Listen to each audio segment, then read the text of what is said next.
The position is for a secretary. Then the agency shouldn't have given you my name. My typing and shorthand isn't good enough. Assistant, then, with some minor secretarial duties. I sent her all the details. She chose you. Really? You're a teacher? A games mistress, yes. Teachers are good at organising. Mrs. Owen is expecting a lot of guests. Whereabouts in the country? The Devon coast. Soldier Island. The coast? Audrey's been telling me about it from her magazines, haven't you, Audrey? Some Hollywood film star was supposed to have bought it, but no. It's Mr. and Mrs. Owen. And you've met them? No, everything by letter. An island. By the sea? Islands are generally by the sea. The box, if you please, Audrey. I don't... Maybe I'm not suited. You are who she wants. And it's very well paid. There's a permanent position on offer, if you fit the bill. Yes, but... For immediate expenses.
And this is for a play in the West End. And will I be credited in the programme?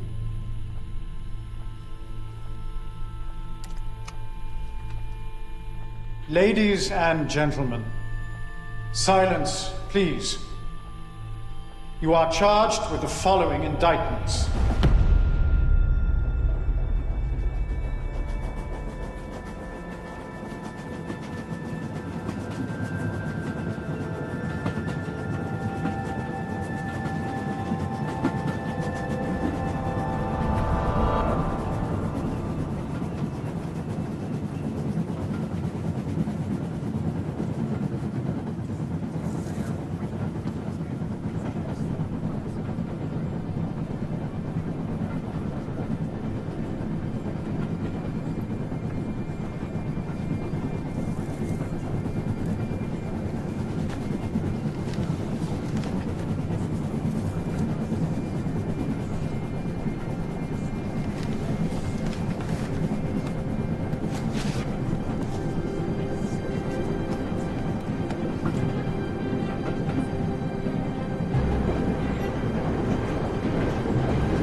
Oh, well, here are the others.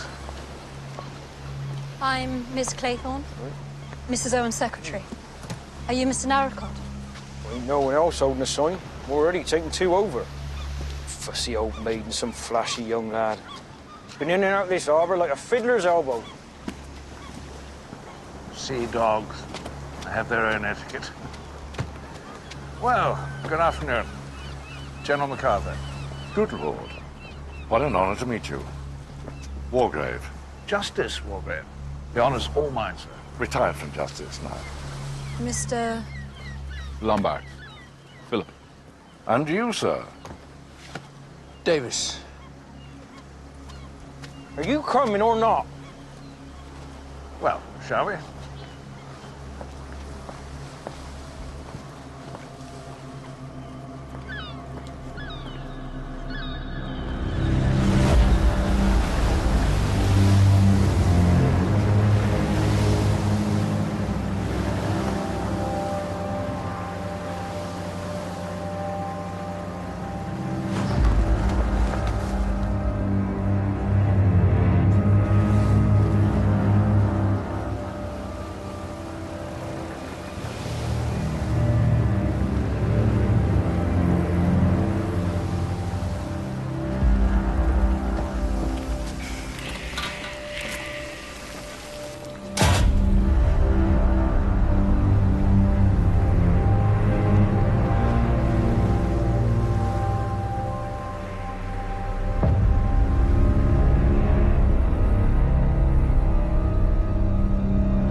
Wait, just up here.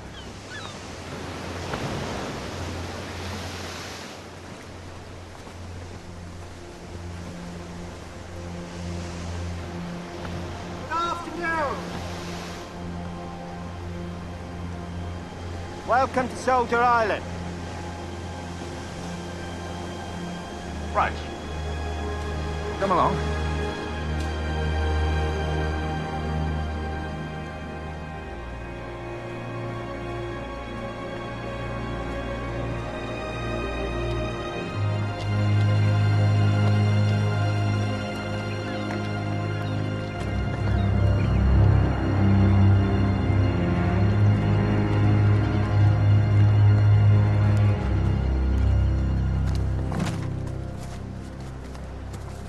So is there a problem?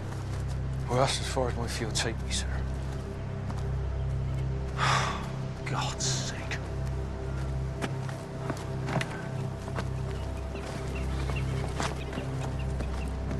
Davis? Davis? I'd be grateful. Of course.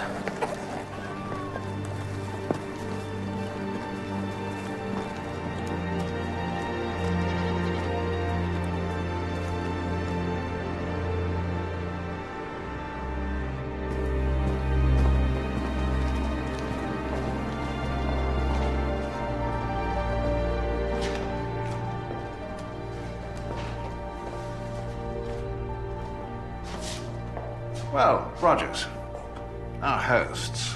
When can we expect to meet them? We should be a full house by tonight, sir. Ah, afternoon. Tony Marston. Well, I look forward to meeting you all at dinner. A stiff G&T in my room. Sir? Did Mrs. Owen leave any instructions for me? I'm the secretary. Only to ensure that you were comfortable and had everything you wished for, Miss Claythorne. Now, if the gentlemen would follow me, Mrs. Rogers will escort the lady. Oh, thank you, David.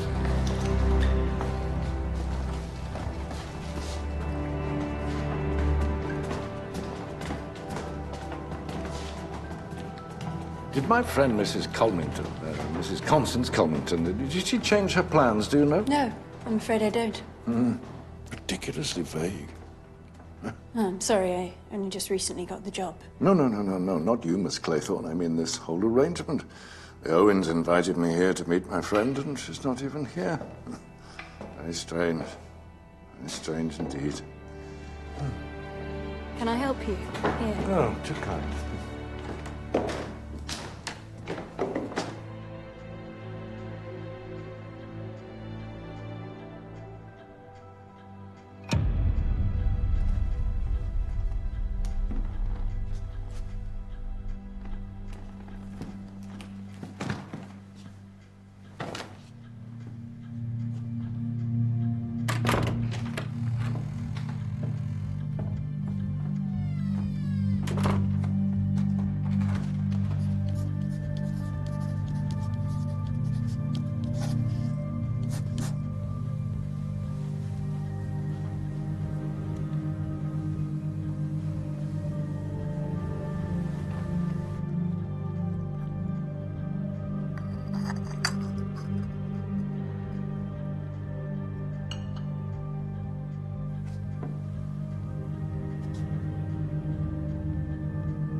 The state of you. I've got to baste my beef. And my souffles, Thomas. What about my souffle? Well, I can't dress her, can I? Go on.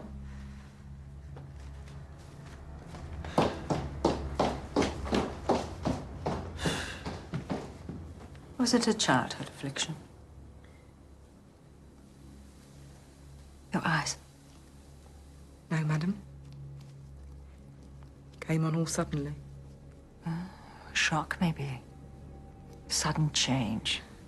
I have heard that such sudden conditions manifest themselves from shock. Beg your pardon, madam, I don't know. You must know. Beg your pardon, madam, I don't. I was never given no explanation. Any explanation? Yes, madam.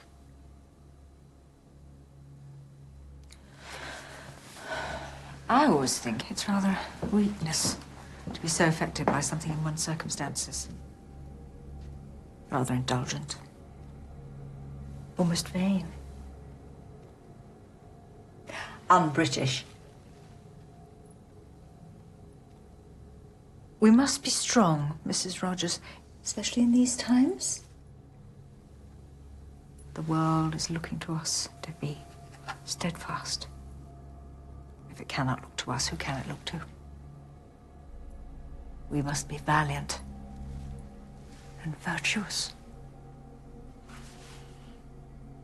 We must be English women. Yes, madam. And a little advice. In future, a splash of eau de cologne before you come upstairs to attend on the ladies. I appreciate it's hot work in the kitchen, but there's no need to announce it quite so emphatically.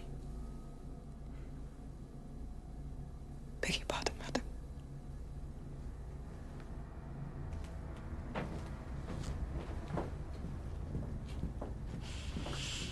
Tinned goods. Troops. The war. Tinned goods. Judge Walgrave, I'm terribly sorry for the clumsy introduction. I'm a terrible traveller. Completely lose my bearings. Are we on time? Only just. Sir. You're ready sooner than we'd anticipated. What's up there?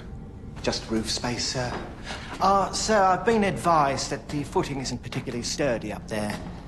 Best avoided, lest you make an unexpected entrance into one of the bedrooms, sir. By way of the ceiling. May I show you to the drawing room, sir? Perhaps an aperitif whilst you await the other guests. Ah, Mr. Davis.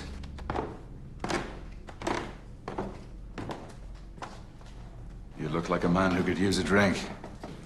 Oh, very congenial. Perhaps a small snifter? Mr. Rogers, lead the way.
Miss?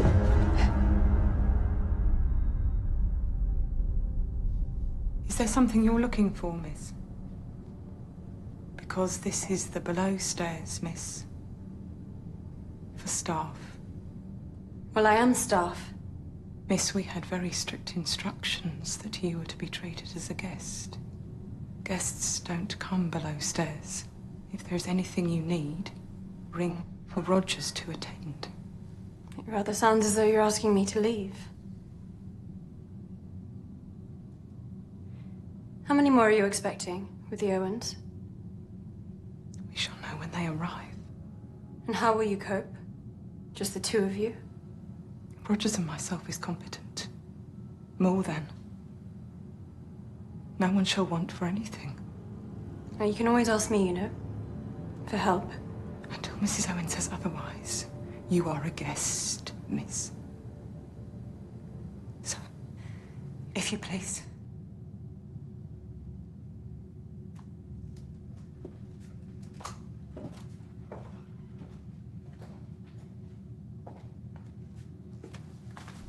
What are they like? The Owens? We've not met them, miss. Engaged by letter. We hope that they are pleased with us, as they were most exacting and precise in their instructions. Most exacting and most precise. There is a permanent position on offer if they are pleased with us, and I am most hopeful of a permanent position. A settled place.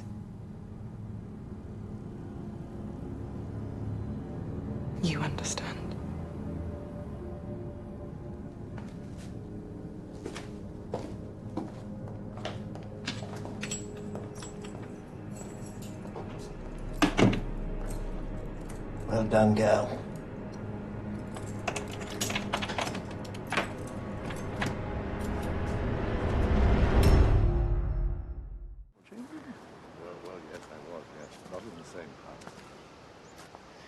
What an idyllic evening.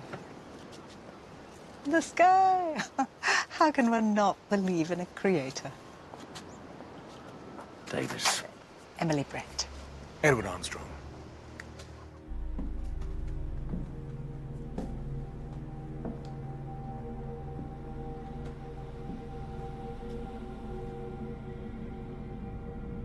There's one in my room, too. I imagine there's one in every room. Well, Soldier Island, it makes sense. It's amusing. I have a strong suspicion our hosts are inclined to whimsy. I cannot comment on our hosts. Good little secretary. Excuse me. We've got off on the wrong foot, haven't we? But you do have very pretty legs. It would have been remiss not to admire them. Mr. Lombard, you seem to be under the impression that I am a particular kind of woman. And I assure you that I am not. I do not like to be looked at. I get instincts about people. I have an instinct about you. I think you're pretending. A drink, Mr. Marston? Pink gin. Pink as a virgin's blush. Didn't catch your name. Philip Lombard. Irish. You must know the Corcorans. Great chums of mine. Endlessly simpatico. Anyone who's anyone knows them.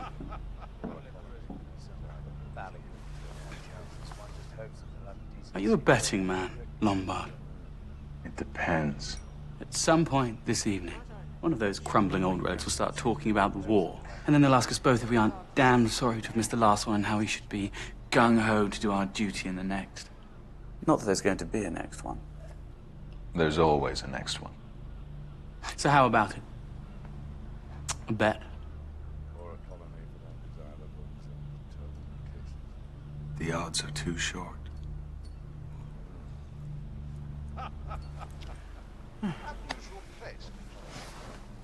Listen to them. Clinging on. I mean, they think they still mean something, but nobody at all would notice or care if they just... I'm going to be exceptionally charming to them. Oh, all right, Miss Claythorne. If it will make you happy, I'm sorry for staring. Mr. Lombard, I doubt you're ever sorry for anything.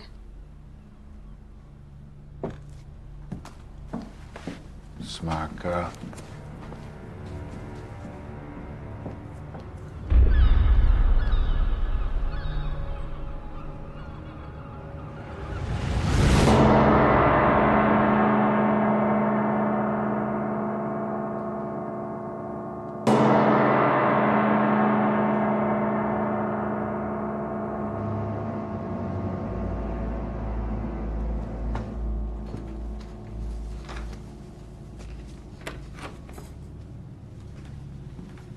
Ladies and gentlemen, lobster souffle.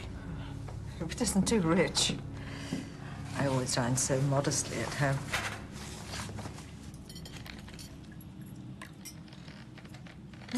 I won't, thank you. Thank you.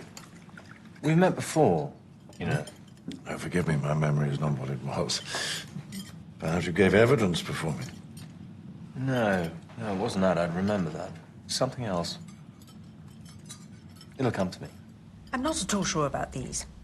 They look very pagan. They're the 10 little soldiers. You know, from the poem. I know it off by heart. When I was a little boy, my nanny used to recite it to me. I imagine she wanted to terrify me into being good. Did it work?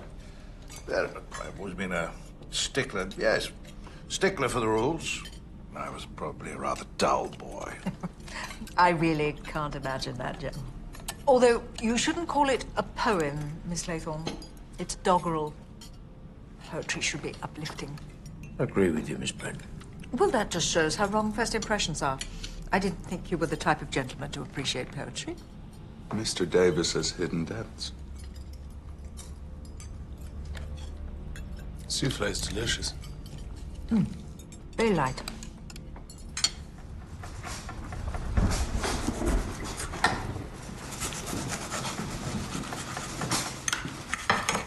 Over 40 years in criminal law, I've come face to face with the most depraved examples of mankind and felt no fear. But I quail in terror, Miss Claythorne, at the thought of young ladies brandishing hockey sticks. We're not so bad, Judge. A little overexcited and noisy sometimes. Well, the prerogative of youth. And I'm sure you set them a very fine example. Well, sometimes you dread what filth they're going to serve. But this is actually very decent. The Owens are always generous heads. Friends of yours, Mr. Davis? Business acquaintances. I'm in tinned goods. The firm started off supplying troops with stew. Tinned goods is what helped us win the war. Well, I suppose an army marches on its stomach. Here we go. God, I remember that stew. RAMC, I presume, Dr. Armstrong. That's right. Clearing stations and then hospitals in Belgium and France. Well, perhaps you're being interviewed as well. Interviewed, General? Yes. Mr. Owen is an amateur, but very knowledgeable military historian. He's writing about France, about the decisive God's sake, it's over. 1917. No, I'm just here to get away from it all. Interesting man, Mr. Owen, and an interesting name. Ulick Norman. How funny. Mrs. Owen is Una Nancy. Matching initials. Must confess I was a little worried about the Ulick. Given the current climate, it might be seen as somewhat Teutonic. You couldn't hope to meet a more patriotic man. And what could be more English than Norman?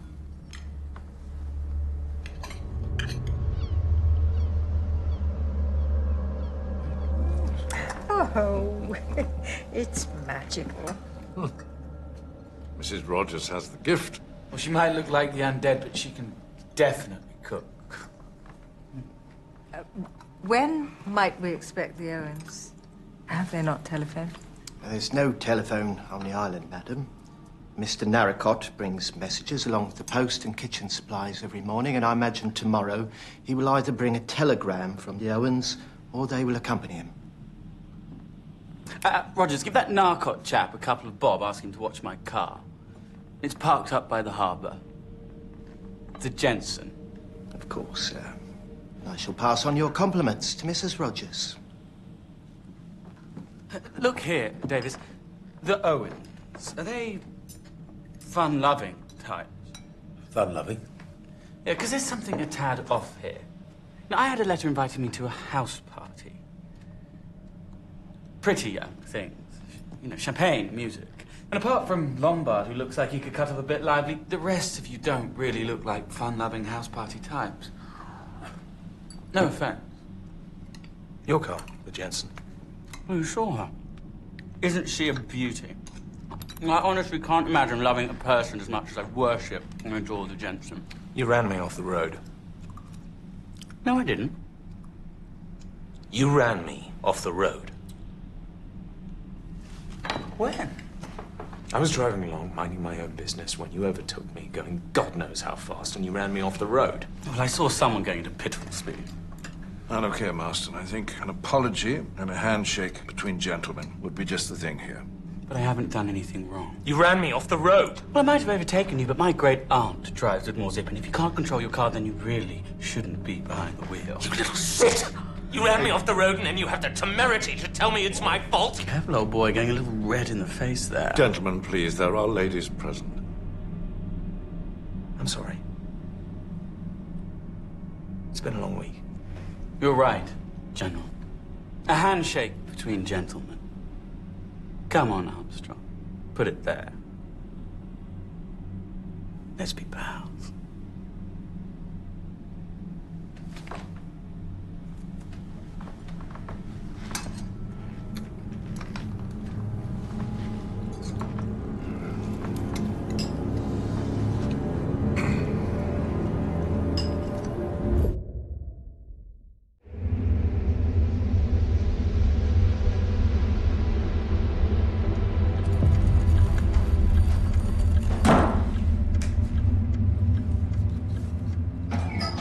Nearly there. Good work, Ed. Rogers, I'm out of cigarettes. Yes, sir. So what battles were you involved with, General? Well, I served on the northwest frontier, in South Africa, and of course in France. Win any? I loathe this convention, leaving men to their cigars and their stories. Convention, Miss Claythorne, is what keeps us together in the face of impending chaos. Is it time? You start serving.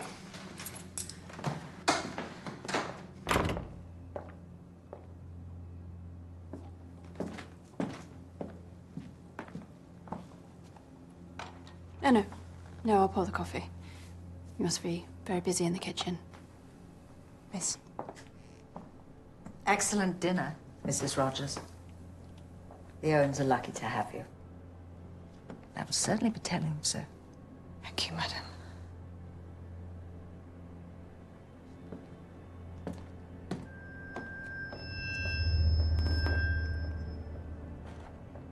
Whereabouts is your school? I doubt you've heard of it. It's not particularly well known.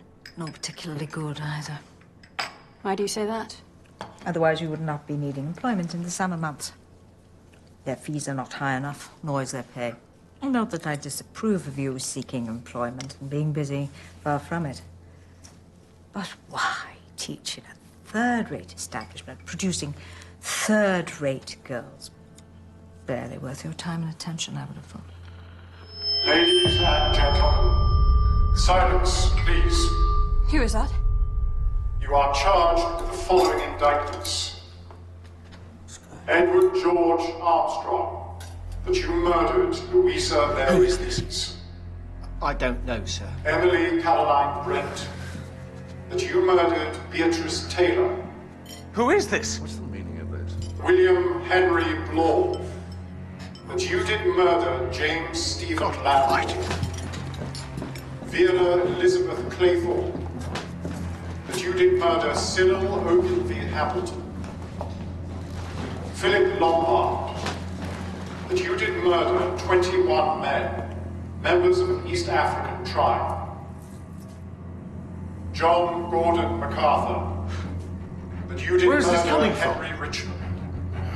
Anthony James Marston. Let's go, Rogers. That you did murder John and Lucy Coombs. I haven't heard of him. Lawrence John Wargrave. That you did murder Edward Seaton. Get out of my way. Thomas and Ethel Rogers. That you did murder Jennifer Brady. Thomas. Prisoners of war. How do you plead?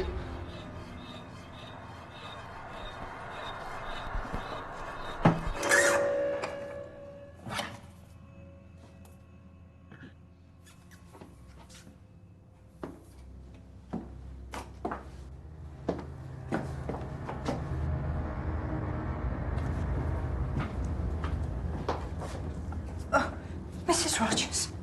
She just took a turn. I'll go fetch my bag. She'll be all right. I'll be the judge of that. A record. It's called Swan Song. The hell are they playing at? Huh? What the hell are they playing at? You cows, the damn Let him go, Marston. He doesn't know them. He's not Davis.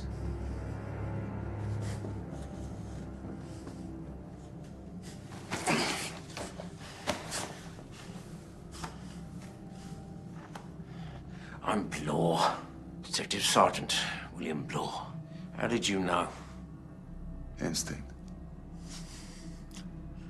I need a drink. Barely.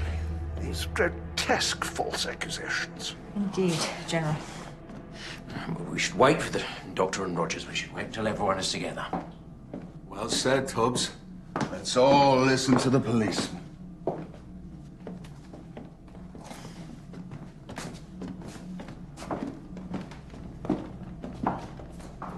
Miss Claythorne?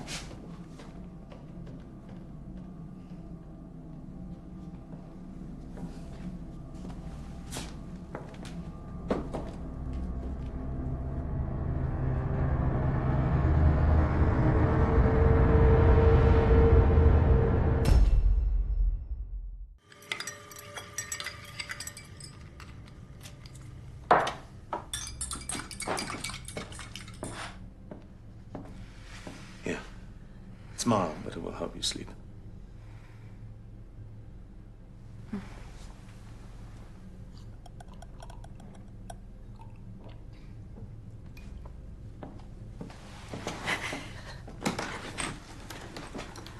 I suspect, Rogers, that there are questions about our hosts that only you can answer. Yes, sir. A few minutes, then, to settle your wife. Sir. I told you. I told you. Pull yourself together. Stop flapping your trap, you dozy bitch. Thank you. Rogers is coming.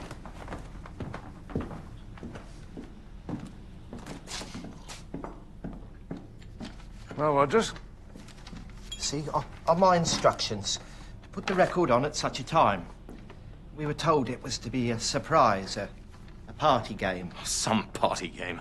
You were in the room with us. There's a delay on the record. Somebody went to a lot of time and expense. If I'd known what was on the record, I'd never been a part of it. What is said about me and Mrs. Rogers, never. Nothing in it, then? Miss Brady were like family to us. We did everything for her. She weren't well, frail as a bird. But on account of how she left us a small legacy, well, some folk will say anything to hurt.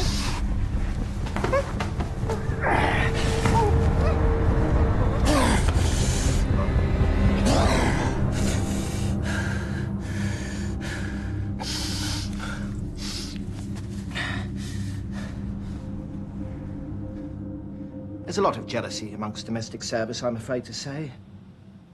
Below stairs is very often a nest of vipers. Thank you, Rogers. We'll ring if we require anything further.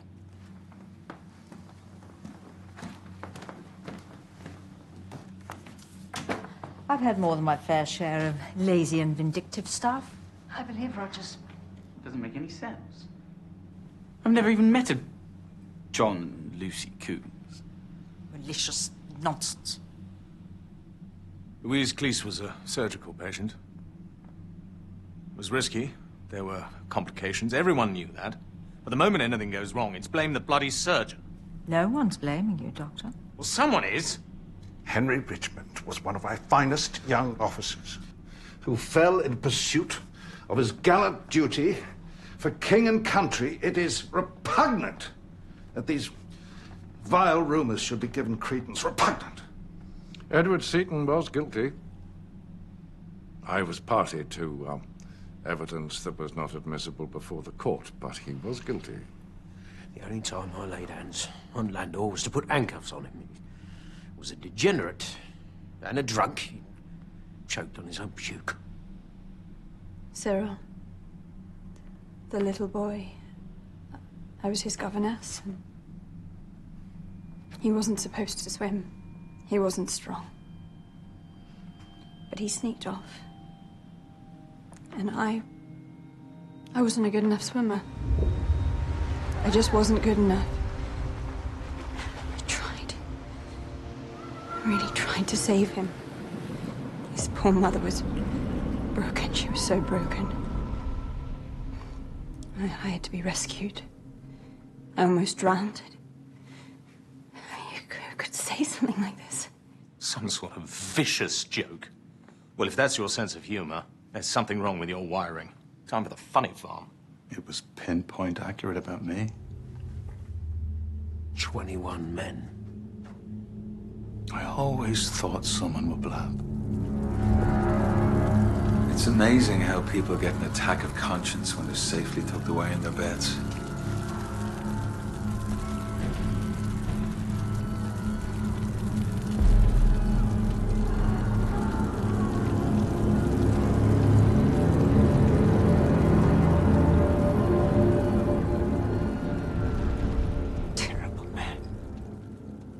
Terrible, terrible man.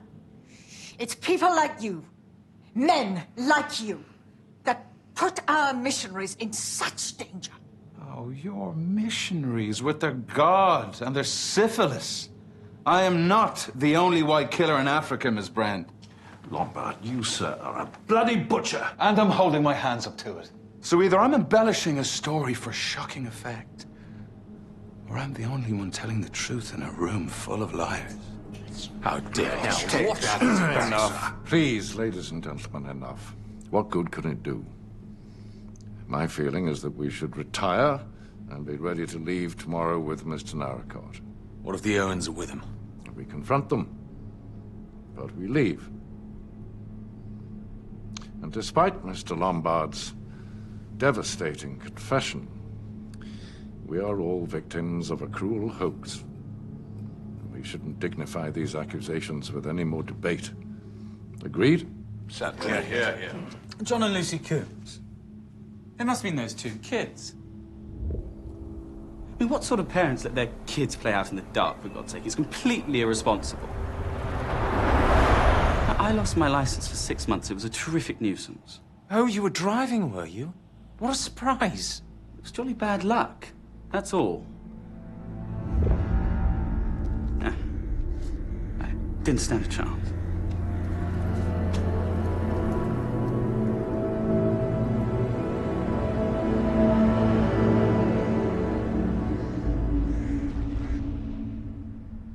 Those poor children. You're a bloody maniac, Marston. I wasn't even driving that fast. You can't, not in England. It's not like the continent. I mean, they understand motoring over there. Say what you like about the crowds, but their roads are magnificent. The Jensen loves them. I can really open her up and let her rip.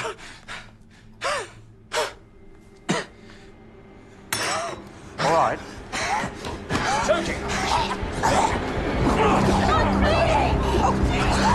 Get him down! Get him off me! Get him down.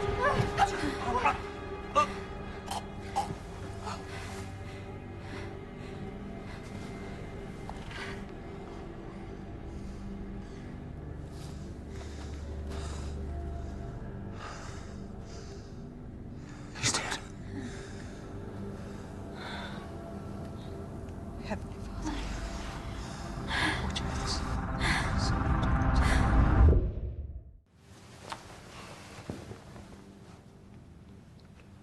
Right, well, after you, ladies. Armstrong. Where?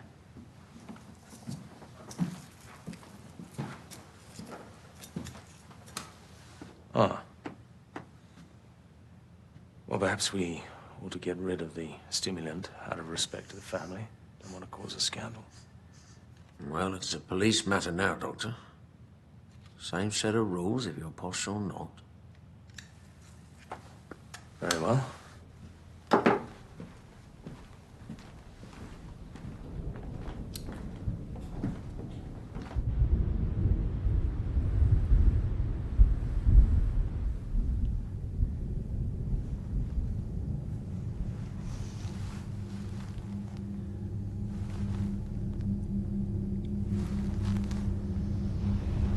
We're damned, Thomas. We're damned. We're going to hell.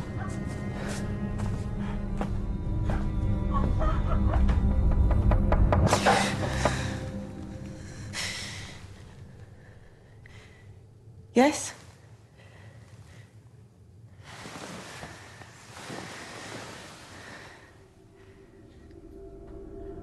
Who is it?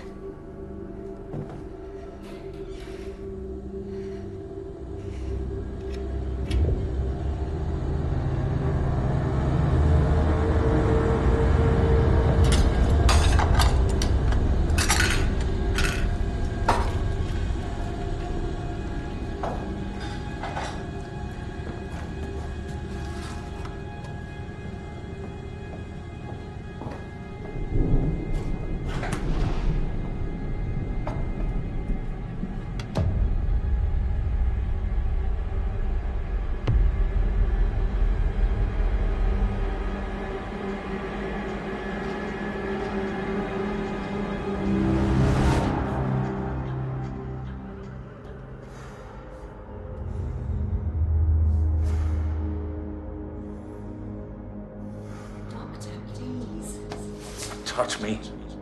I know what I'm doing.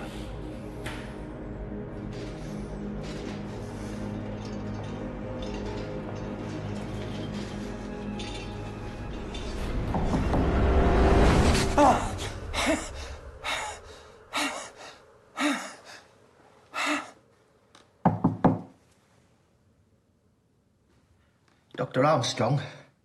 Yes? What is it? Can you come, please?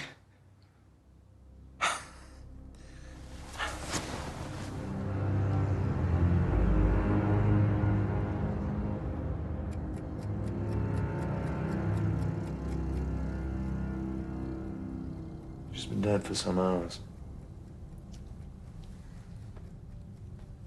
I'll inform the others not to expect too much in the way of breakfast, given the circumstances. No, sir. Full breakfast will be provided. Good man. Best not to dwell. Keep busy.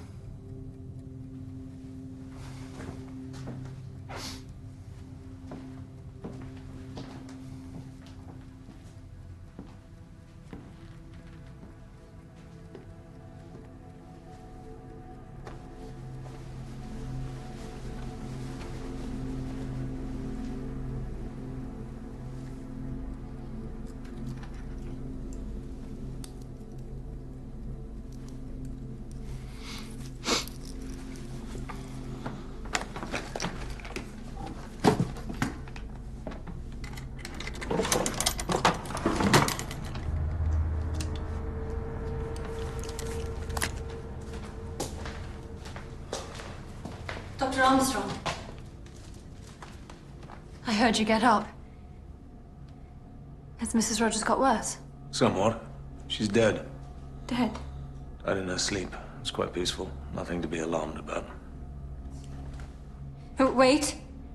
Wait, I came down here to wait for you and I saw this. Please.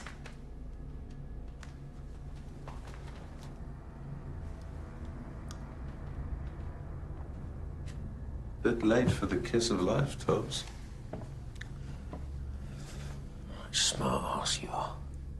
Have a sniff yourself. There were 10 of them. From the nursery rhyme, the poem, yes? Yes. Count them for me, please, Dr. Armstrong. There are 8, aren't there?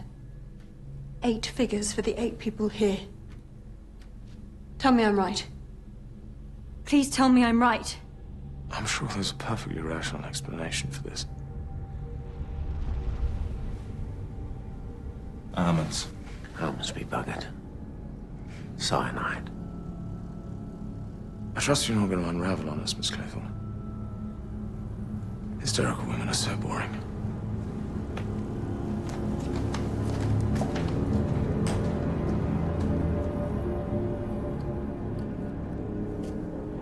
Thank you for trying. Thank you for trying. Thank you. Thank you. Thank you for trying, Uncle.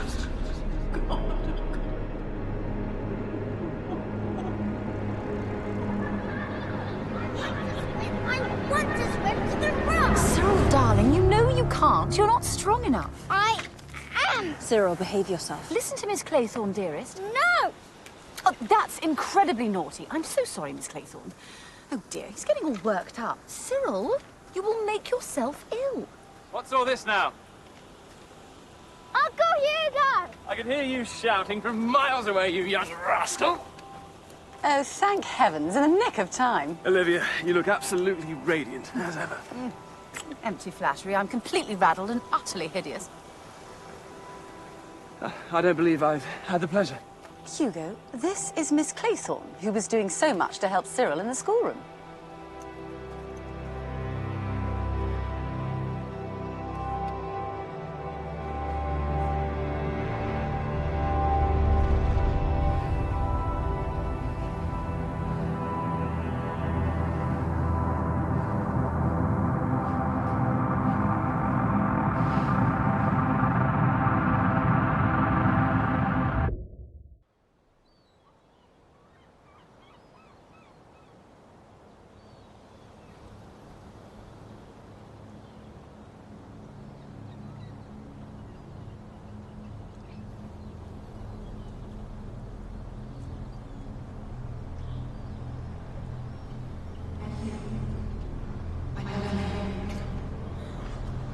I love you.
Look at him.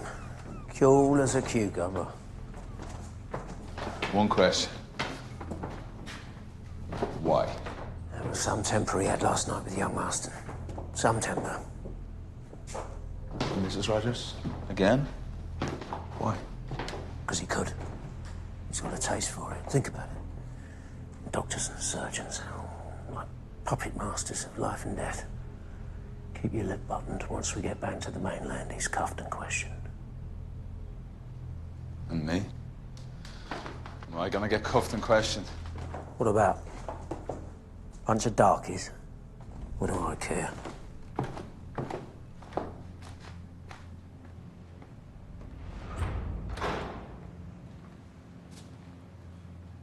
Have you been for a paddle, General? What are you, Lombard? Mercenary? Gun for hire? Soldier? Not from any army I'd recognize, but still. Soldier of sorts. You don't need to worry about what I am. There's always a moment, isn't there? Before the attack. The advance. The bombardment, the chaos. A moment of absolute calm. Listen. Doesn't this feel like that moment? I was never a man for calm, General. We can't see the harbor from here. Which means they can't see us. We are cut off. Rats in a barrel. This is the peace before the carnage.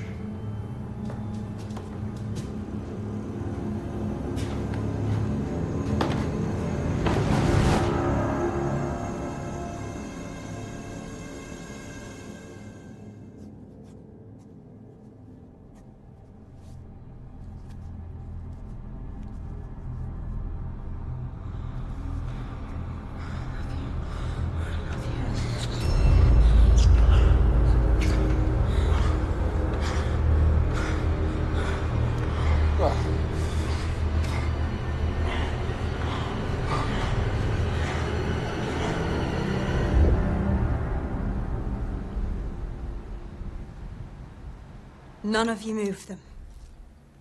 No. Was it you, Doctor? No. How did Mrs. Rogers die? I have no idea. Did you give her something? Yes, a mild sedative. Did you give her too much? Miss Claythorne, I warned you against becoming hysterical. It's the poem. It's the poem, don't you see? 10 little soldier boys. One choked himself, one overslept himself, and then there were 8. There were 10 of these and 10 of us, and now there's 8. Oh, General, did you move the figures? What? The figures, did you move the figures? Oh, of course not. Perhaps it was you, Miss Claythorne. You discovered it. Of course it wasn't me. Why would I do that? To be the centre of attention. Do you crave attention, Miss Claythorne? Any kind of attention? What are you talking about? Shall we just have breakfast?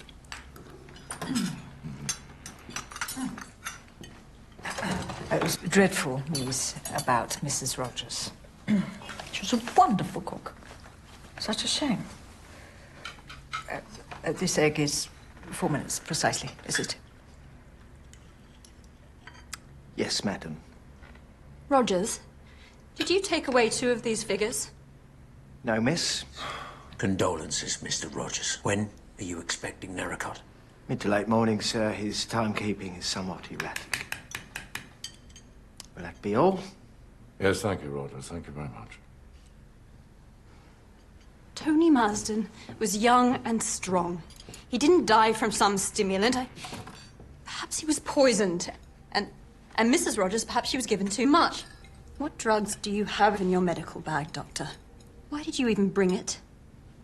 You are a guest. It's not work. Actually, it is work. I was trying to maintain some sort of professional discretion. However, Mrs. Owen suffers from female neurosis. My speciality is women's disorders.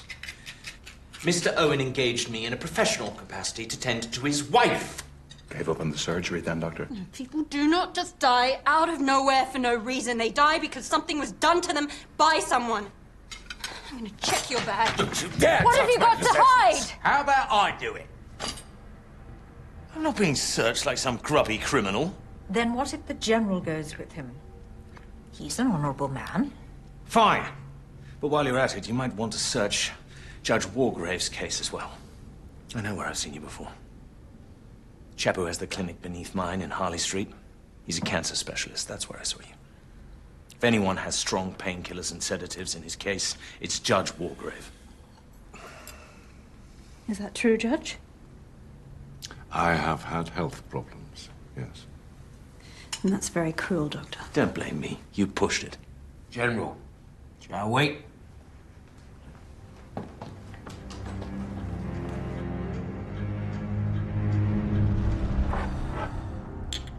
Just mild sedatives.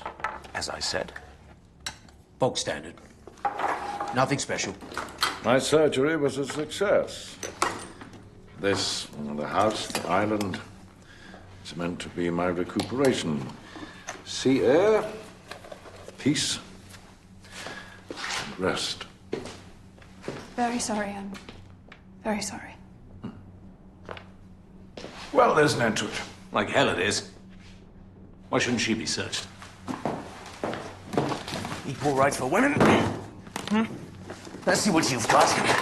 Dr. Armstrong, control yourself, please.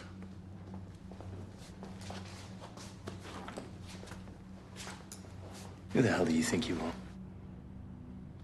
I'm a doctor, you're a secretary.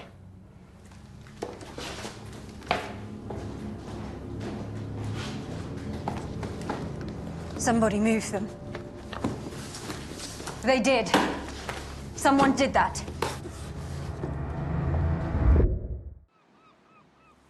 It's obvious what happened. Mr. Marston was a debauched, restless young man whose body, quite frankly, could take no more of his excesses. And Mrs. Rogers died of fear. Fear? That accusation must have been true about them, the Rogers. And just as the human frame can only take so much, so the conscience eventually shatters. It's so obvious now why she had trouble with her eyes, why she could not stand the light.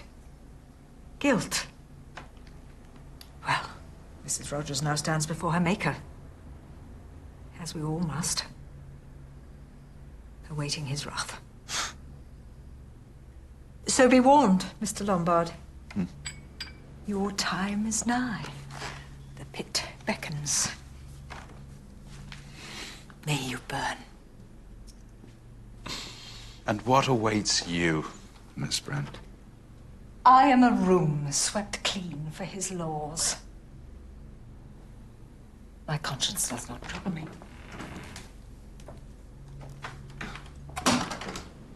Spinsters and their Bibles.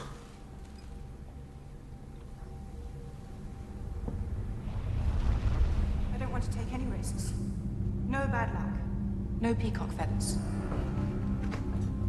England needs her officers to be impeccable. How will we beat back the Hun? Better? Do I pass muster? Just about. And you, dearest John, always impeccable.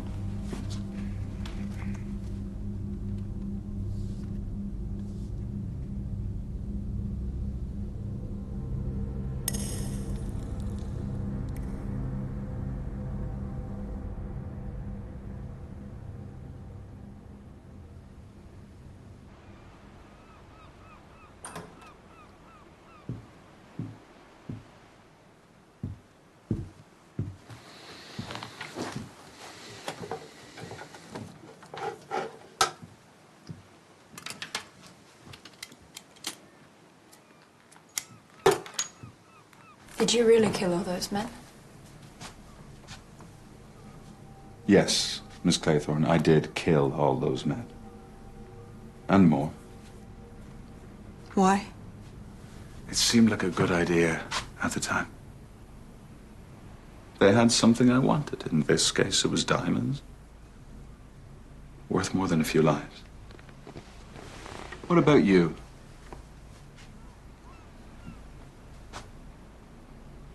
What did you want? I nearly drowned. I failed to save a little boy in my care, and there isn't 1 minute of every day that I am not sorry for that. Why aren't you? I know what I am. I always knew it would catch up with me. And here it is.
I love you, I love you, I love you.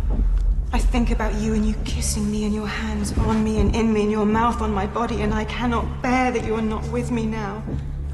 I wish, I long, I crave for you, my darling, and I feel so cruel to poor, dear John. But the sun rises and sets in your eyes, Henry. I love you. I love you. I am yours. The men are all ready for the whistle, sir. Morale fairly good.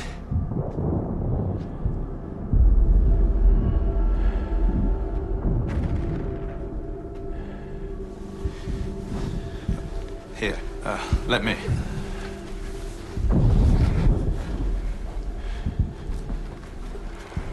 Henry.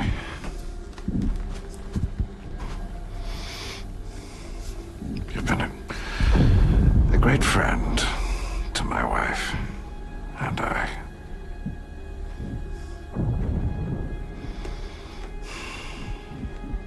Perhaps you could call me John.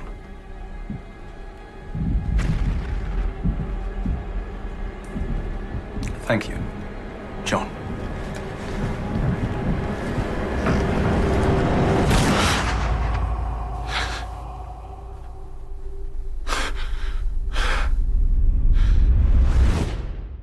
Myself and Mrs. Rogers were here for a week without seeing another soul, apart from Narracop with the delivery, sir.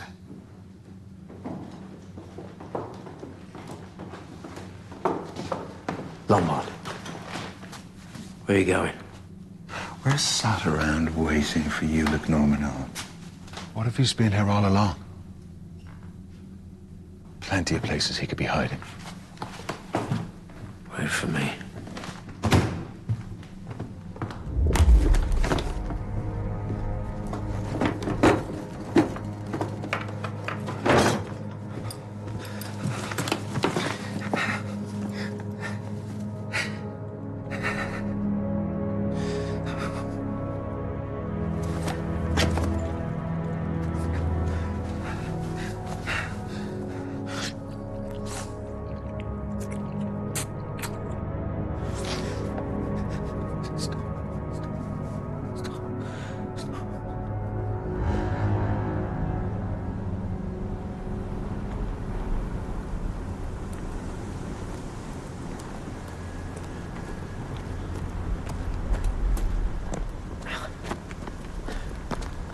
This is balmy.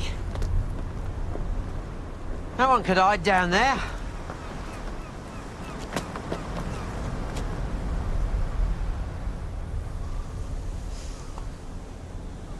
Ever get the feeling you're being hunted, Tubbs? Now stop calling me that. I ain't even fat. And no, I don't. Really? Because Mr. Owen, whoever he may be, knows a lot about us. Well, not about me. Edward Landor was a degenerate. He was a pansy. He fell down the steps into his cell.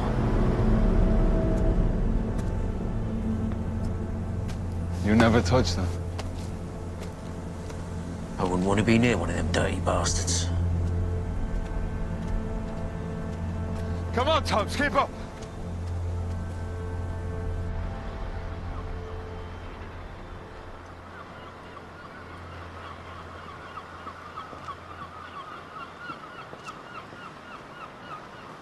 General, is your suitcase ready? She died of Spanish influenza after the war. Who? My wife, Leslie. After all that, she died of the Spanish flu.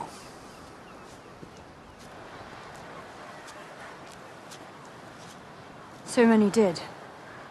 I should have just stepped aside like a gentleman and just let them be happy. Do come back to the house, General. You haven't brought your case down yet, and we want to get away as soon as Mr. Narracott arrives. He's not coming, Narracott, you know.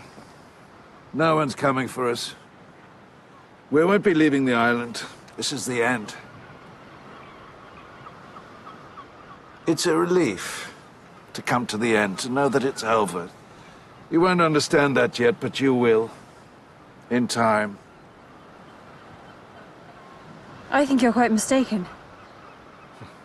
The boat will come and we'll all be waiting for you.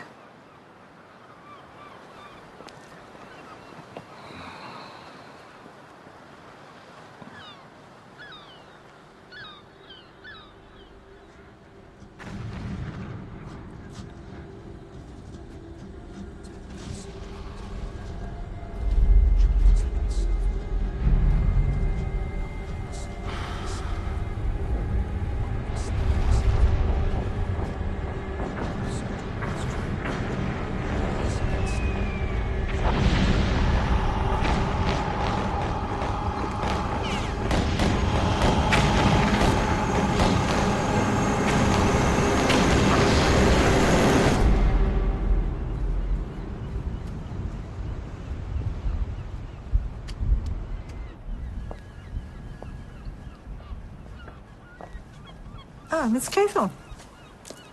Good. Bring a couple of chairs, would you?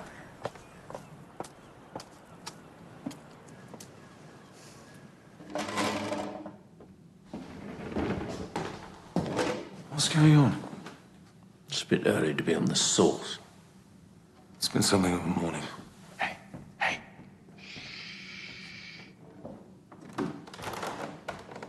Bastard's down there.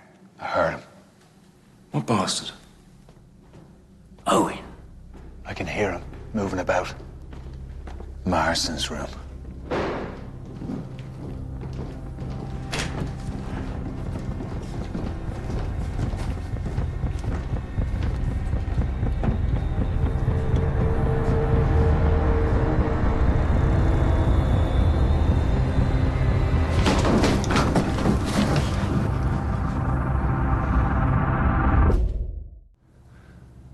What are you doing?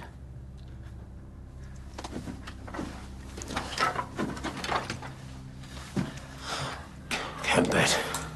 Oh, we had to find somewhere to store it. And young men don't look under beds. What do you need a camp bed for? What were you planning? Well, I can't sleep in my room, can I? My wife. Yeah, obviously. Of course. I've got to find somewhere else to set up. What for? We're all leaving. Well, you might be. This is my job. I can't go anywhere until my employer dismisses me. Your employer? Your employer is insane. Be that as it may, I've got nothing else to go to. All right, then, carry on, Rogers.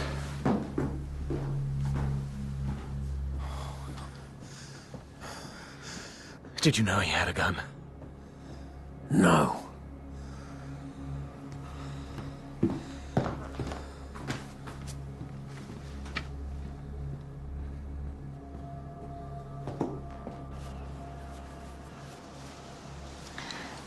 Do stop. Mr. Narrowcat seems a sensible man. He'll be here. I must say, I understand now why you teach in such a substandard establishment. I'm just observing that most schools would not want to be associated with an inquest. I'm not accusing you. There's been quite enough of that already. Yes, there has. More than enough. Apart from the egregious Mr. Lombard and the Rogers, who I find most dubious, and the depraved Mr. Marston, it's all nonsense. Everyone was simply doing their duty.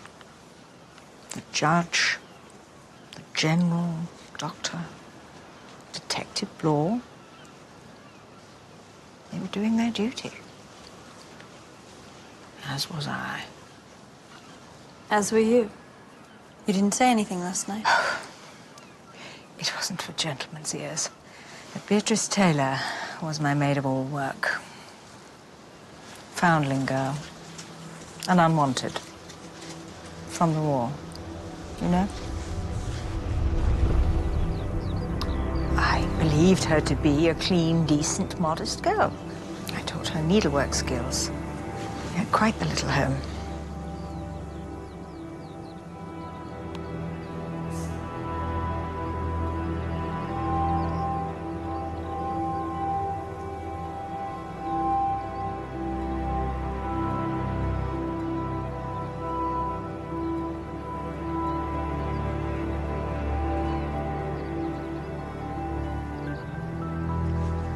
She got herself into trouble. The family way. As her own loose mother had with her. She begged me for help. Naturally and quite properly, I refused.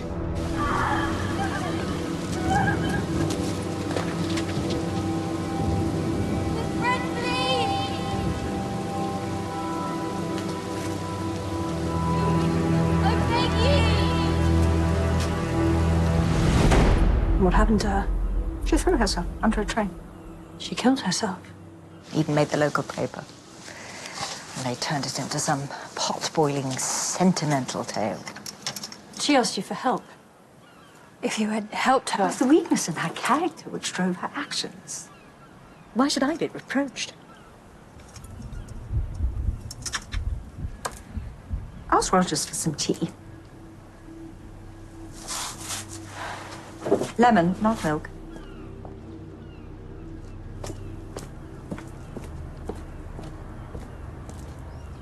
It's a wild goose chase, if you ask me. Are we supposed to say nothing about this revolver? I don't know. You're a policeman. You know that carrying a sidearm is not on. It's a wild goose chase, if you ask me. Grown man hiding and sneaking about is ridiculous. Marston was given cyanide, though. Wasn't he, Tubbs? Cyanide? I'm pretty sure of it. You were pretty sure this morning.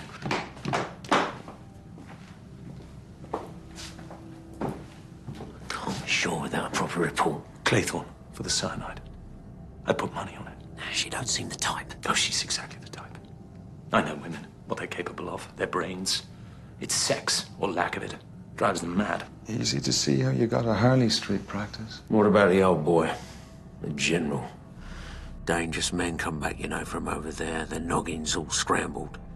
We should search the old boy. Oh, well, let's search everybody then. God-bothering Miss Brent. Let's search Wargrave. What, the judge? He's well known as a hanging judge. Infamous for the Black Square. The story goes that he'd watch every execution he'd ordered. Tubbs, you've been looking sideways at Armstrong all morning, and now everyone's fair game. You suggested the judge. I was taking the piss. Mr. Owen is here. He's just smarter than I've given him credit for. You don't want to pay attention to what he said. He's just stirring the shit pot. I like to stir it right back.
Don't look.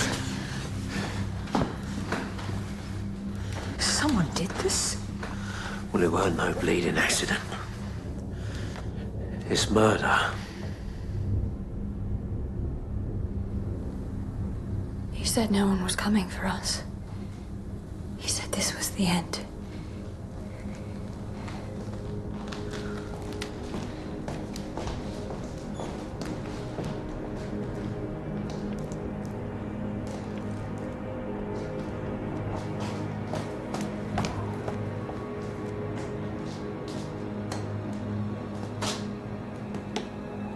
Miss Claythorne. 8 little soldier boys travelling in Devon. One said he'd stay there, and then there were 7. Count them, Judge.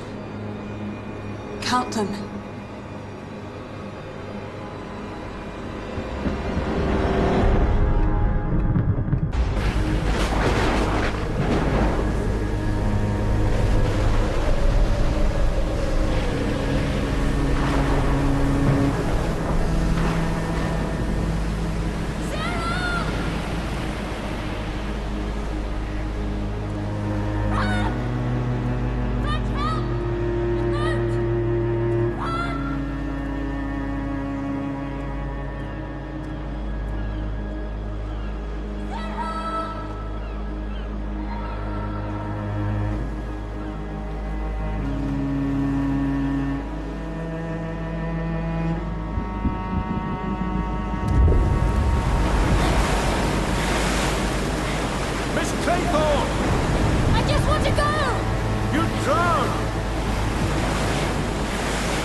Come inside. Come. I've got you. Don't worry, it's all right.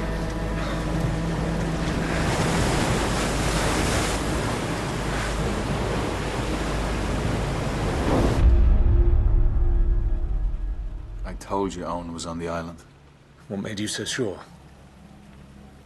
Instinct. We gotta be rational. Stick with procedure.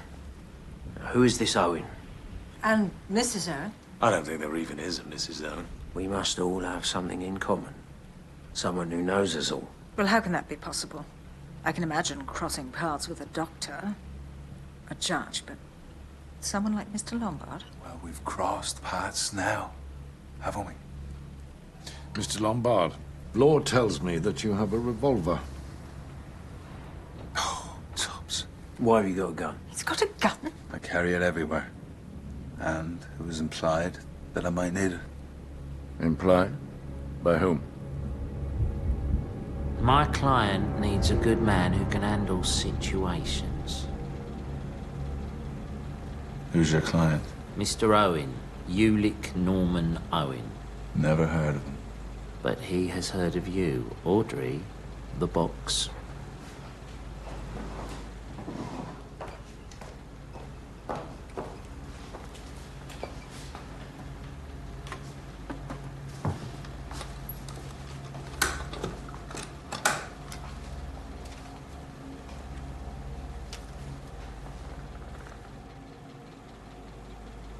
It's dangerous, then. My client believes that it could become volatile. I see. And how would Mr. Owen wish me to proceed? He leaves that to your discretion. But forewarned is forearmed.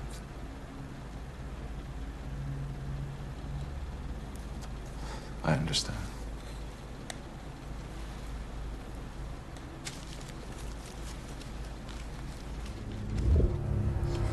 That's who got in touch with me about the job with Mrs. Owen. Isaac Morris in Soho. Soho? I was invited here by the Owens, whom I've never heard of, to join a mutual friend, Mrs. Culmington. Perfect place to recover, it said. The envelope was postmarked London, Soho. A sink of depravity.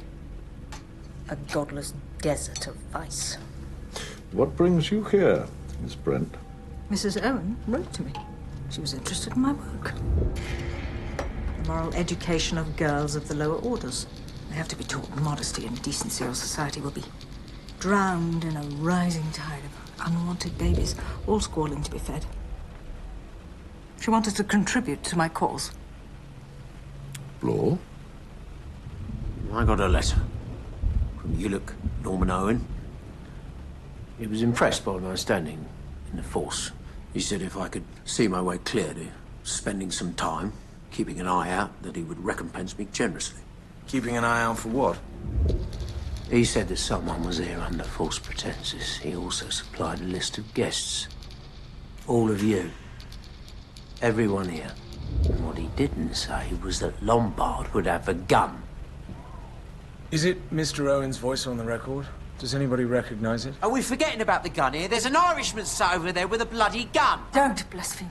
Hand it over. Come on, surrender your weapon, Mr. Lombard. Not a chance. I could make you. You can try. Wait, is Isaac Morris Mr. Owen? No. I'd have found that sweaty bucket alive by now. Something struck me. I can't think why I didn't see it before. Ulick Norman Owen, Una Nancy Owen. Or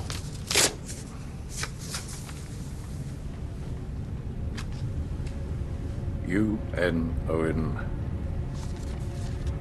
is unknown. It's a riddle, perhaps. What does it mean? It means that Mr. Lombard is right to insist that the killer is on the island. And he's getting very wet out there. The killer's not out there. The killer is in here. It is one of us.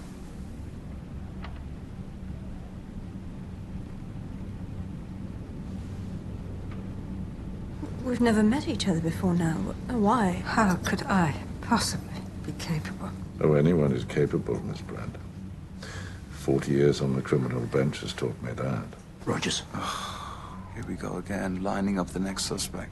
You mark my words, Rogers. He's an oily bugger, slinking around. Going back and forth during dinner. He would have had time to put something in Mr. Marston's drink. I heard him tell Mrs. Rogers to shut up. Well, she's shut up now, isn't she? He's the one moving the figures. The general, the rest of us, that record, this house. Why? Rogers, he's got low cunning running through him like Brighton through a stick of rock. We need to watch him. Any faith I ever had in the thin blue line evaporated the second I met you, Tubbs. You call me that one more time, mate. One more time. And you'll what? We are all being hunted. There's someone else on this island. And when I find him, I I'm gonna make him number 22 with a bullet right there. Oh, God. How could you say that? So easily. I just open my mouth and it comes out.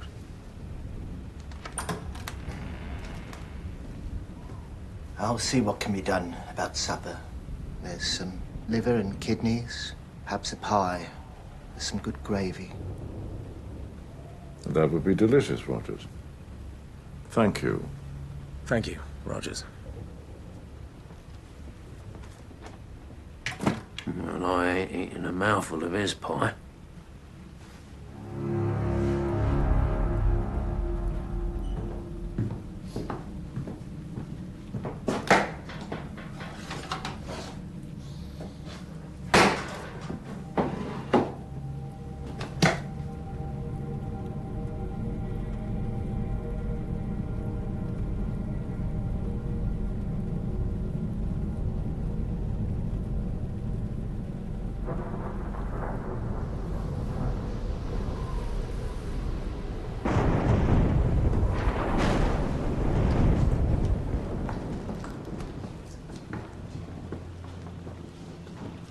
Well, good night. Trust in God.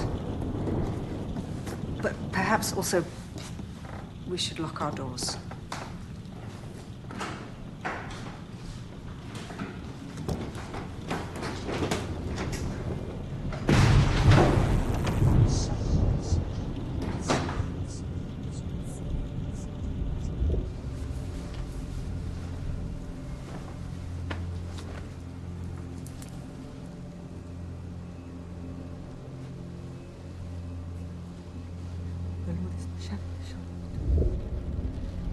He maketh nature lie down in green pastures. He leadeth me beside the still waters. He restoreth our soul.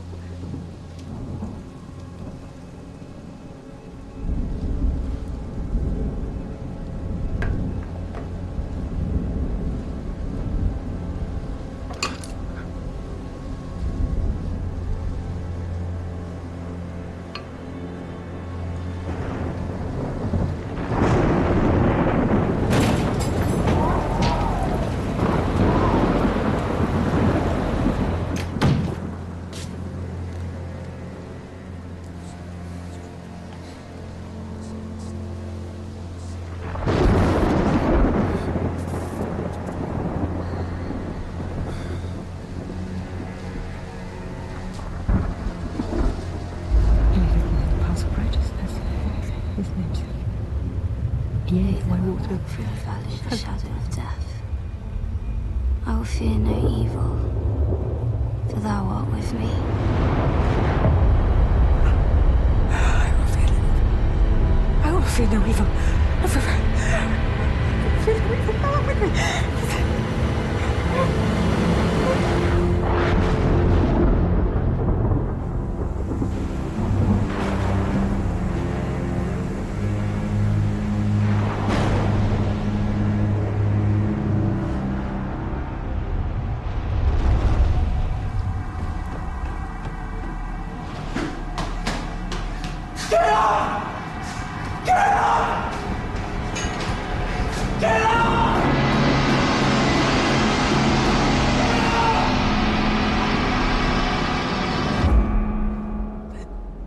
I was looking for him.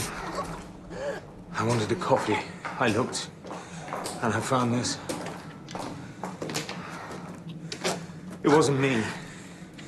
I just wanted a damn coffee. It wasn't me. He's been here all night. 7 little soldiers chopping up sticks. One chopped himself in half, and then there were 6. So she's right. It is the poem.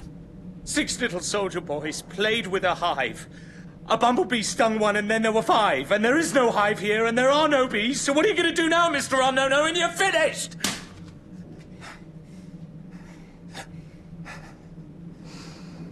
Now get dressed. We will all get dressed. And I will make coffee. Miss Brent, shall we? Yes.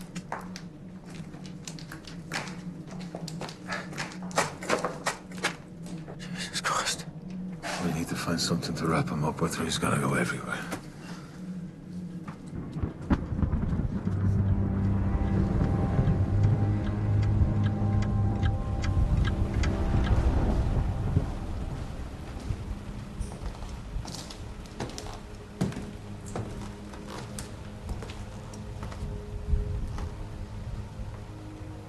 Coffee. There's no milk, I'm afraid. Does this person mean to kill us all? I believe so, yes.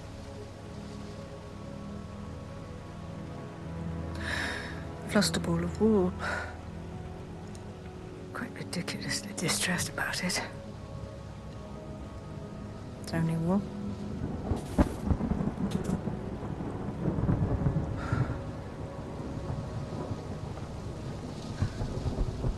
So very tired. Drink your coffee, Miss Brent. I'll bring you a candle to see by. Thank you, dear.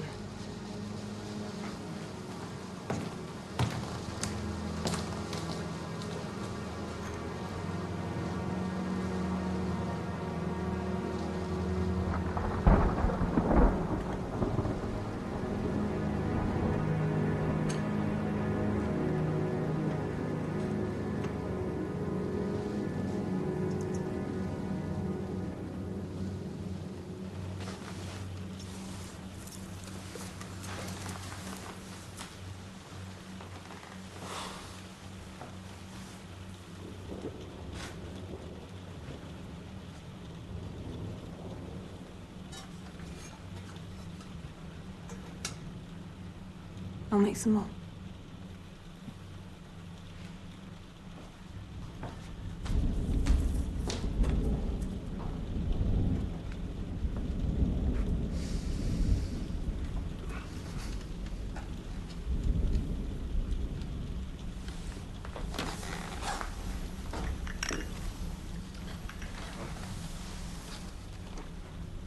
Judge Walgrave, I feel I owe you an apology for exposing your illness in such an unforgivable fashion. We're all feeling a little ragged, understandably.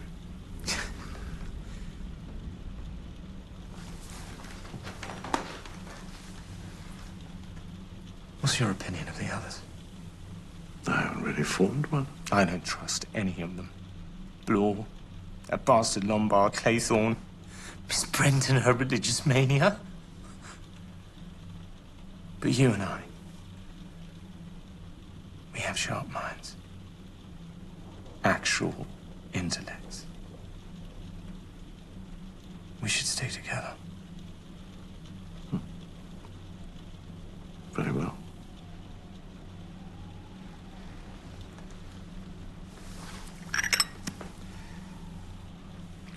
Oh, thank you. Dribbling down myself like a child.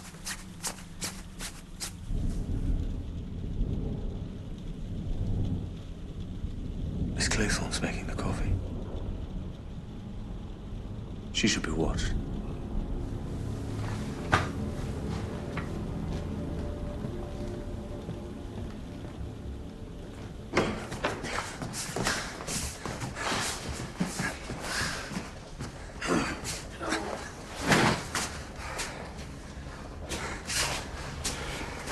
Right. You do the stairs. I'm gonna wash the guts out of the wood store.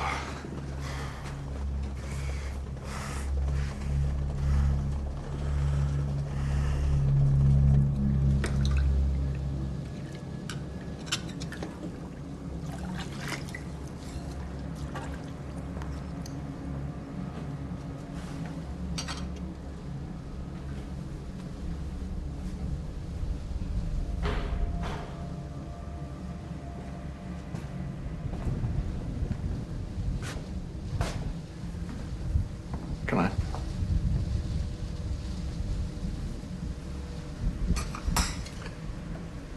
I rather enjoy domestic tasks. They are soothing. Normal. Indeed.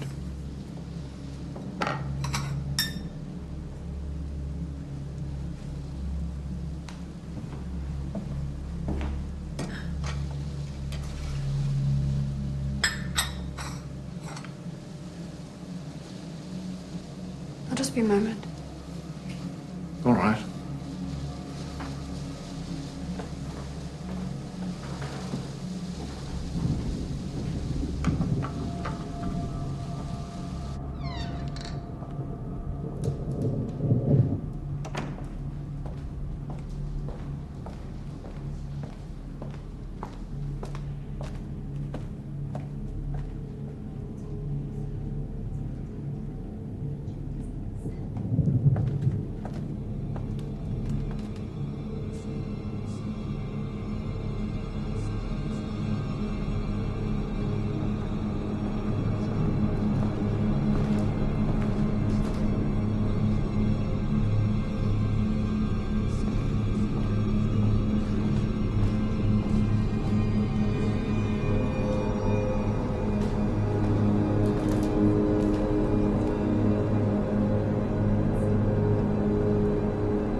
Well, I suppose with no Rogers, I should think about lunch.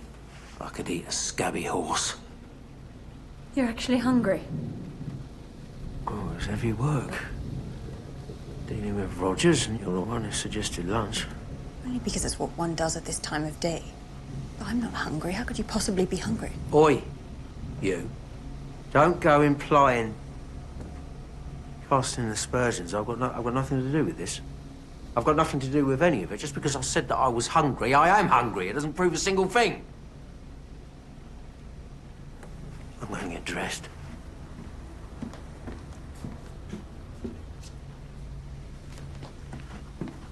The whole morning, dragging Rogers around, clearing up guts, without so much as a cup of tea to wet me whistle, and you look at me like a... Down. You've got some front, love. You got some right brass neck. Don't go downstairs on your own. Not with those two. What, Walgrave and Armstrong? You wait up here for me.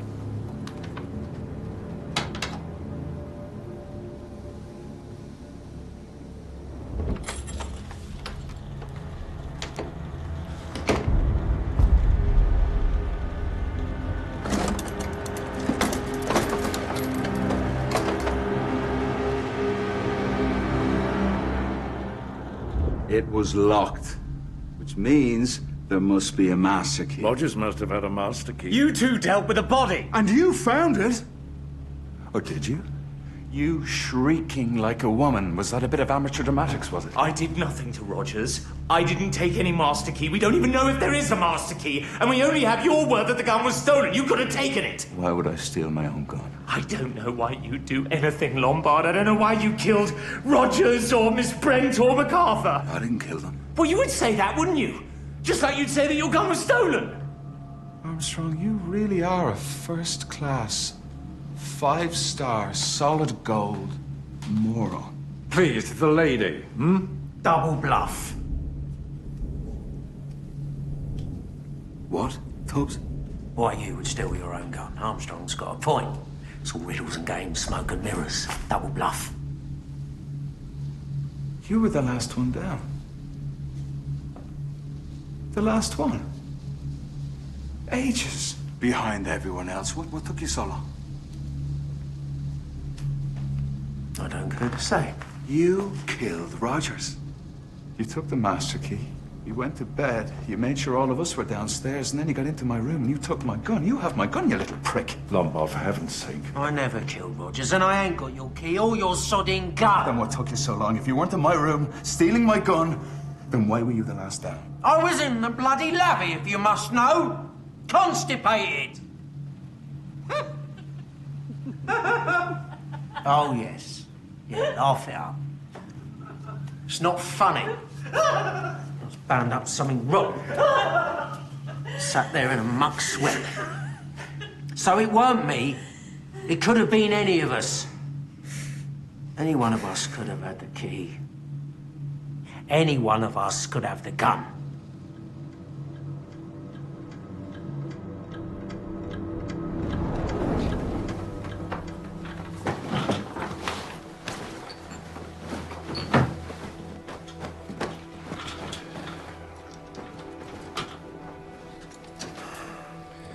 It is the only way to be sure. It's not like you've been singled out. We're all getting the same.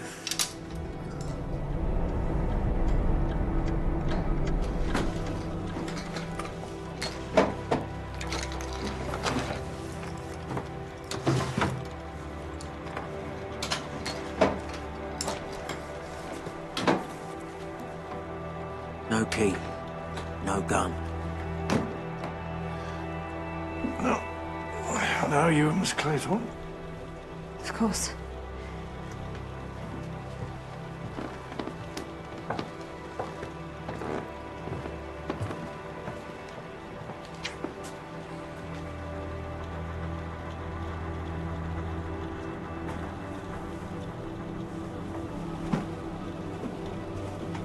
I'm just being thorough.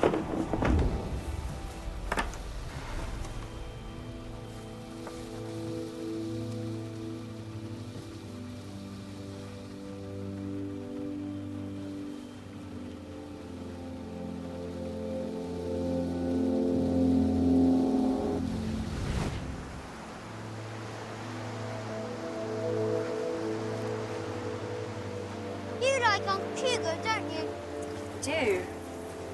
I'm in love with him. I love him so much it hurts. Silly. Girls are silly. And I'm going to marry him. I heard Mummy say you can't afford to get married. Well, love finds a way, Cyril. If you marry Uncle Hugo... When I marry Hugo... Will you be my aunt? I will. Aunt Vera. What fun we'll have. Christmas and birthdays and summer holidays, picnics, parties, pony rides. How happy we'll be when we have everything.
Wasn't Lombard doing this?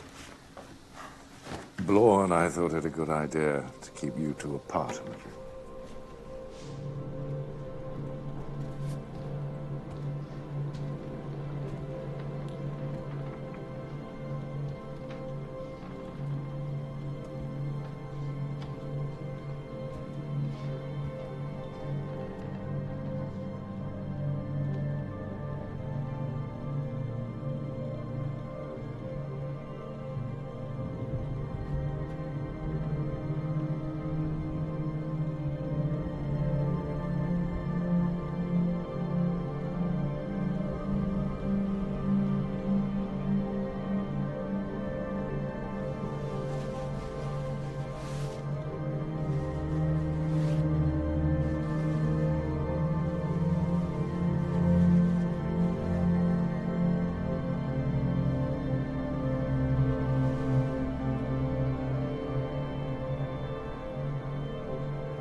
Well, Miss Claythorne. Mr. Lombard. Philip. Vera.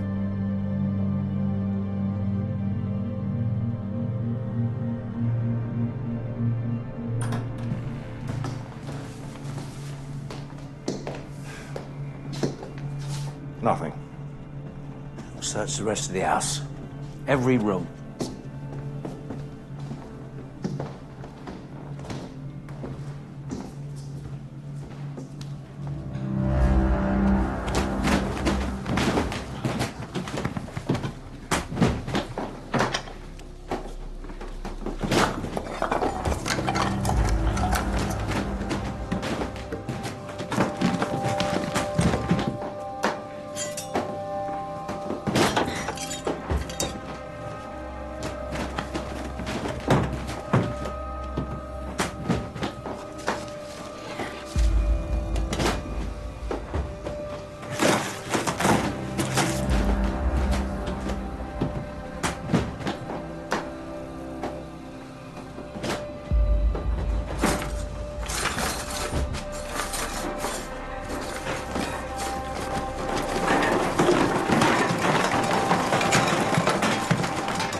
Look how happy Cyril is now.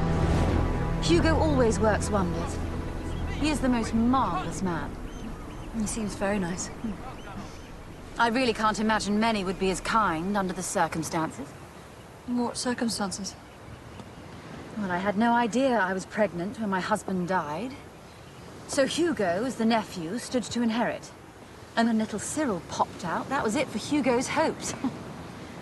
What he needs is some rich girl loaded down with Daddy's money, but he's a romantic. Wants to marry for love. But how can he when he doesn't have a penny? Love, Miss Claythorne, is a very costly pursuit. Oh, well done, Cyril! Oh! I might go and play with them.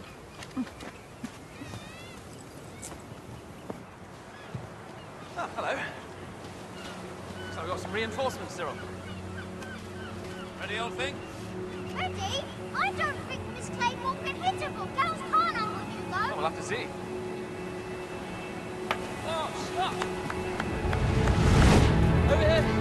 Quick, quick, quick! She's gonna get it all the way around. Come on now. Well done. Almost.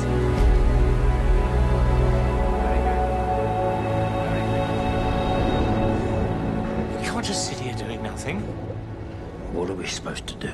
Light a fire on the headland, signal for help? Not in this weather. Where's she going? Where are you going? To make tea. I'll bring it in. What else are you going to bring in? A knife from the kitchen? The gun from wherever you've hidden it? And what are you going to be putting in the tea? She's going to wipe out all four of us. There'll be lemon in the tea. I won't bring a knife, and I don't have the gun. Even if I did, I wouldn't be killing you all at the same time, would I? How do we know that? Because it's one by one and in a particular way. Or have you not been paying attention? And nowhere on that does it say anything about a gun, does it, you idiotic, cretinous bastard? I'll come with you. No. No, we go singly or in a group.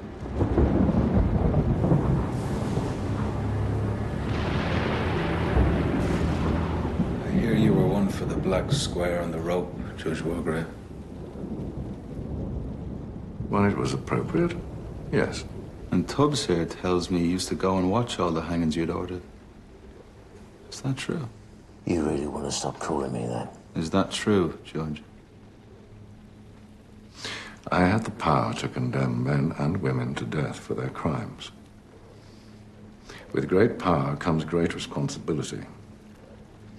I believe that to look away as that power is exercised was both irresponsible and cowardly. Did you watch Edward Seaton hang?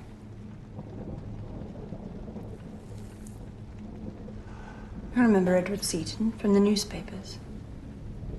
Everyone said he was innocent. He wasn't. He left diaries. They proved a warped and corrupted mind. He believed his victims were full of filth and that he was cleansing the world of their stain. Taunting the police with clues and misdirections excited him as much as torture and sadism. He was guilty and you passed the right verdict. Why didn't you go and see him? I did. It was unsettling. Different. He refused the hood. He wanted me to see his face. Perhaps to impute that there was some commonality between us. Perhaps to laugh at me. Laugh at you? Yes. At justice. It meant nothing to him. He wasn't cowed by it or by me. I was nothing. I would soon be forgotten, a footnote in history. Whereas he, with his legacy of blood and horror, would be remembered forever. Well, it worked. He haunts me still. But, after or not, justice came, as it always does. and the world is free of his terrible darkness.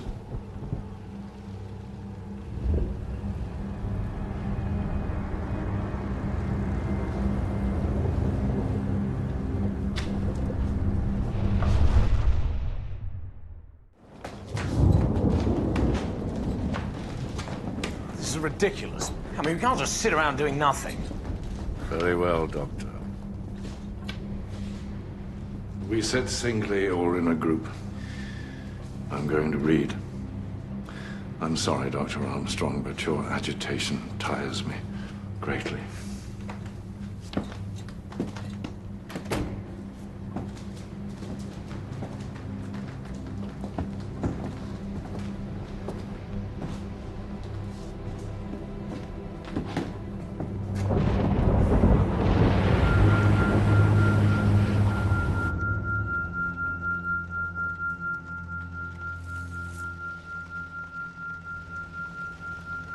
Justice came.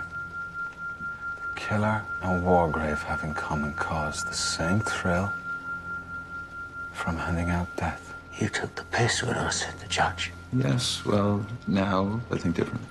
How many men has he seen dangle? What does that do to someone? He's on his own. He'll be plotting anything.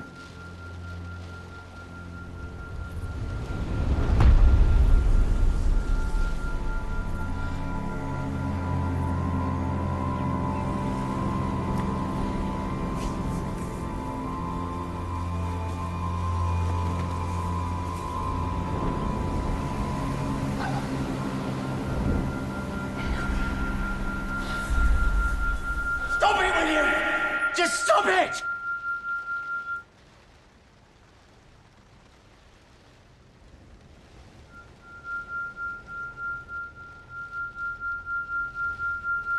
As if we haven't had to put up with you. Breathing and smoking, scratching, fidgeting and pacing. I'm going to bed. Singly or in a group. You can watch me go up the stairs.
It's sal volatile. Smelling salt. Breathe slowly, in through the nose, out through the mouth. There we are.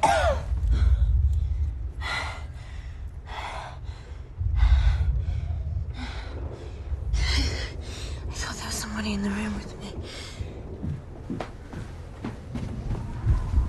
Here. There's some brandy.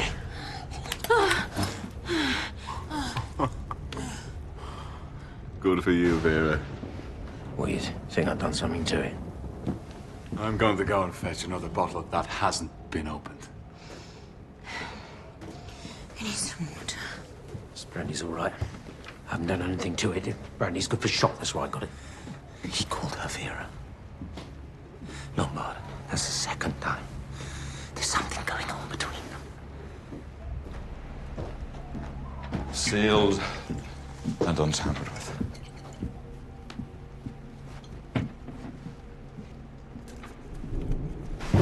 What's that for? I don't know. Chandelier, maybe. Like downstairs. A chandelier? In the bedroom? Well, there's posh people in it.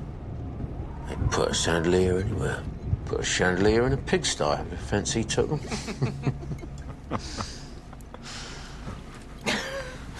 I'm becoming very fond of you, Tubbs. You're an arrogant arse, aren't you? Oh, bloody hell, sorry, Miss Clayton. No, you're right. He's an arsehole. Where's the judge?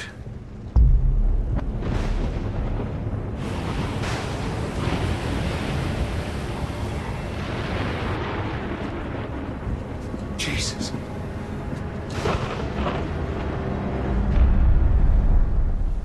What are you doing? Well, his head needs to be wrapped if we're going to move him. He's right. You don't want his brains spilling out all over the floor. Don't use your jacket, Armstrong. I'll find something else. Shut. Are you sure? Well, look at him. We searched everywhere for that gun.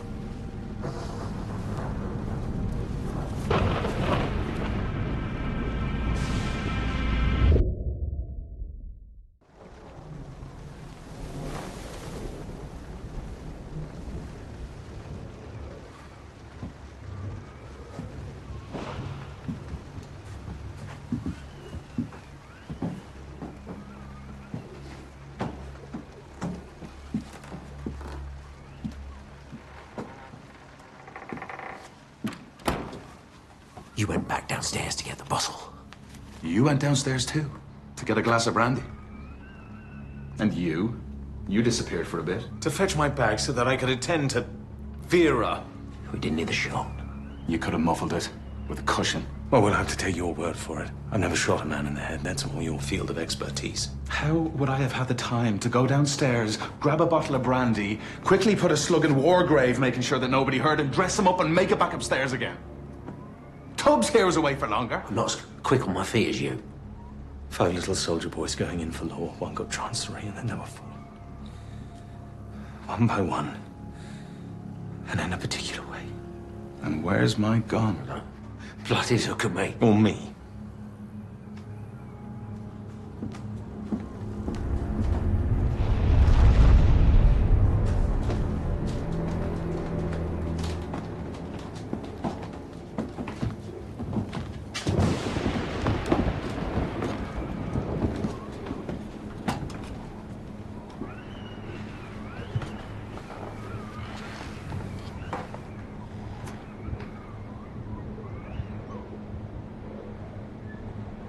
I can't stand the sound of that wind. I can't stand it. I'm not just gonna sit here and wait to die.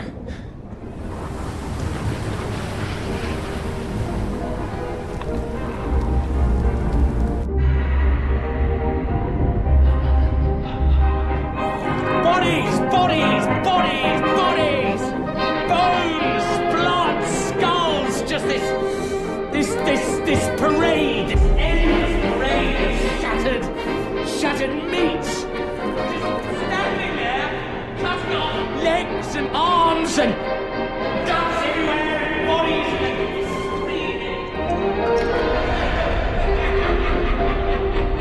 Silence, please. You are charged with the following indictments. Edward George Armstrong. That's me! William Henry Law. Yeah, that's me!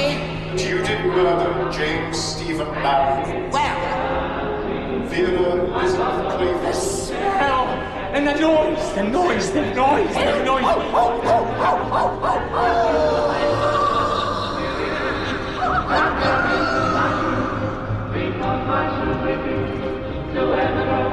Prisoners at the bar, how do you plead? Guilty! What are you laughing at?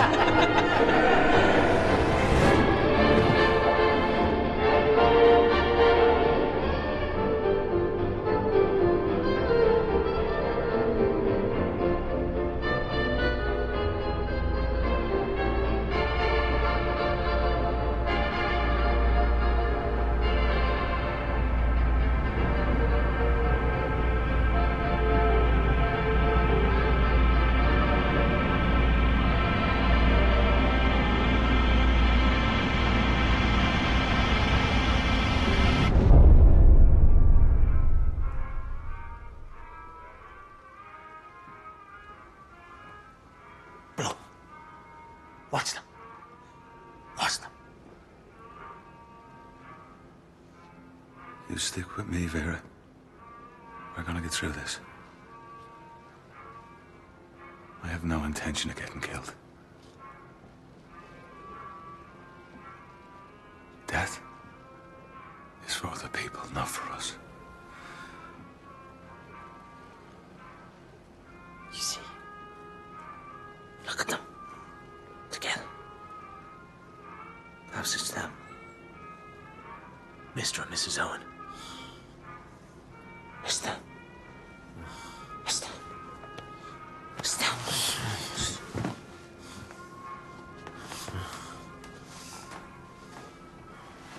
Oh, this hat. I'm going to bed. This party's over.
Look here, Sunshine, you've been pinched, and we know what for. Lurking about in a gentleman's public convenience in the bogs. Why am I born yesterday? Now, you're lucky you got me. Not some other copper, he might have been a bit heavy-handed. I mean, look at you, there's nothing of you. You're soft. Eh? Like a peach or something. You've been mush in a moment. So go on. On your way. Let this be a lesson to you, all right? Be more discreet. You don't want to end up getting a bloody nose or doing the stretch inside, because it's no fun for you lot in the neck. Go on, Scarpa. Thank you.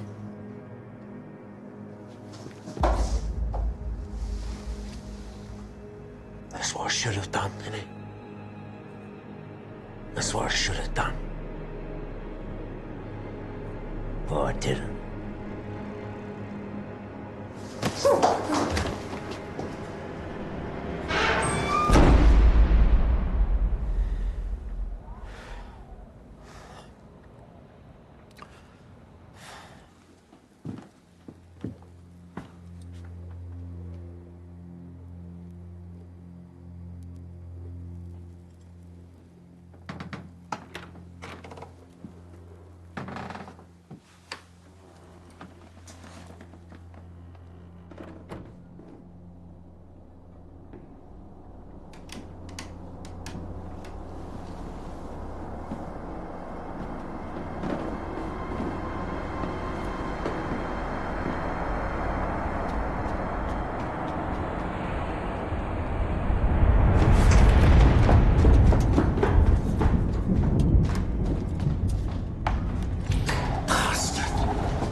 It is Armstrong.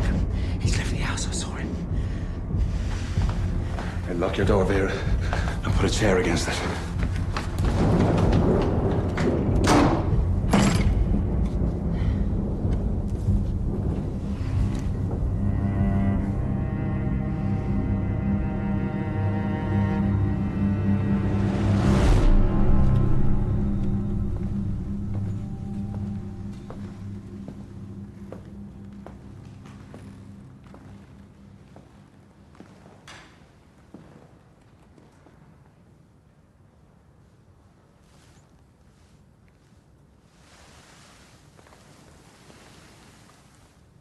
How are you? How's Mrs. Hamilton? I'm taking her to London. She can't stay here. Of course. She wants to give you 3 months' pay in lieu of notice because obviously you cannot be a governess when there is no child to govern. If Mrs. Hamilton is in London, I can look after the house. Even if I'm not governess, I can still look after the house as a friend. I'm locking the house up. I imagine it might be sold. But it's yours now.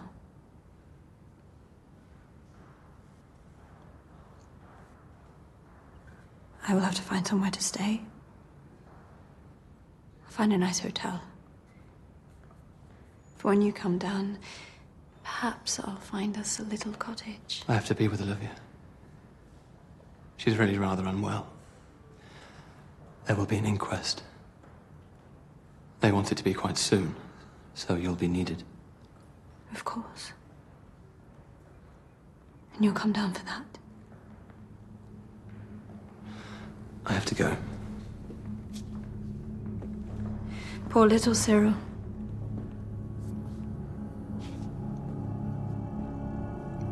Poor little Cyril.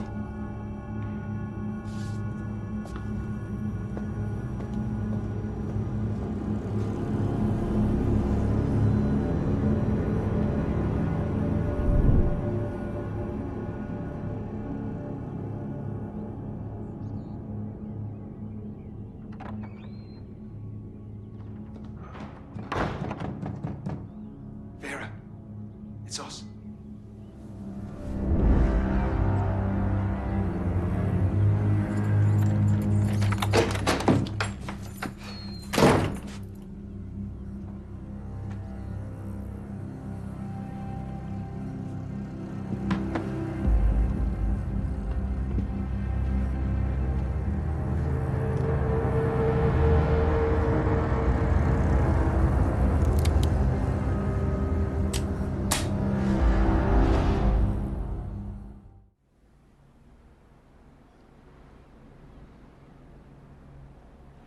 It was just on your bed.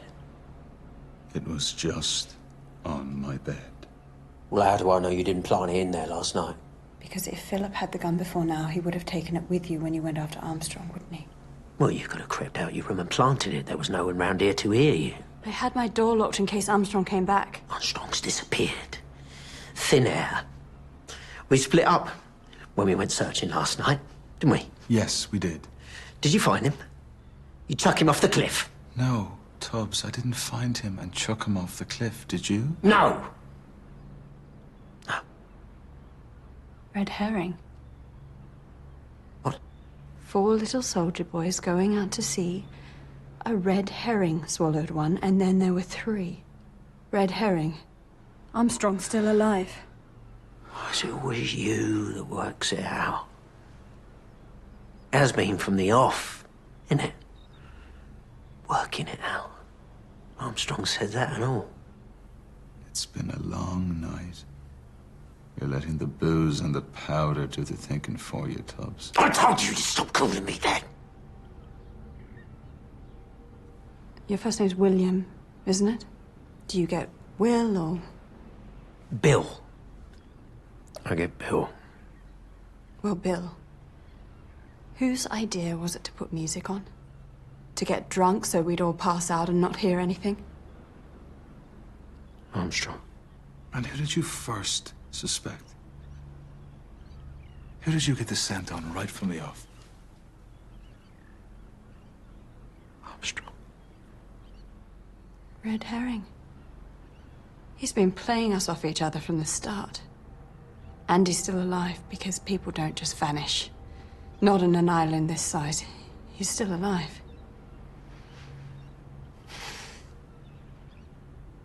I've got an allotment at home. In Edmonton. I love it. It's my little patch of paradise. That's the best thing in the world. It's just sitting there, watching it all. Growing away. Cup of tea from the flask and a bit of bread and a bit of cheese. Radish that you pulled from the ground a moment before. Great big pepper radish.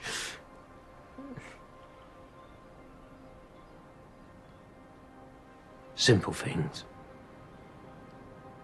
Good things. I wish I'd chucked that letter from you, Norman Owen, in the bin. And it serves me right. Trying to burn a bit of cash on the sly. Serves us all right.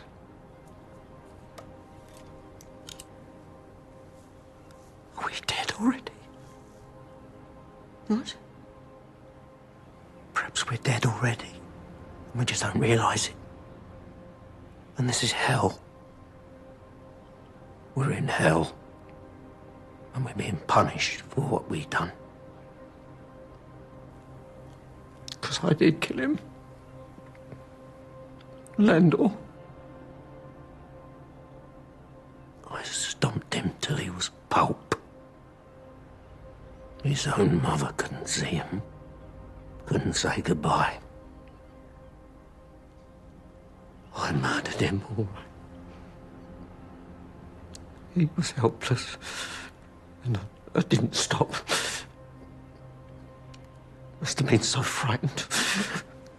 He was just a young lad. I've got a tomato crop that's got to be harvested. Who's going to do that? What's going to happen to my allotment? Hey, come on, Tubbs. We're not done yet. It's us 3 against him. We can hold our own. Someone has to come for us soon. They have to. That's the spirit. Who's going to come for us? That Narracop never turned up when he was supposed to. I reckon he was paid off. We light a fire on the cliff. Someone's bound to see it. Okay, we're going to need supplies. I don't want to spend another night in this house, do you? I reckon we're being watched. We are.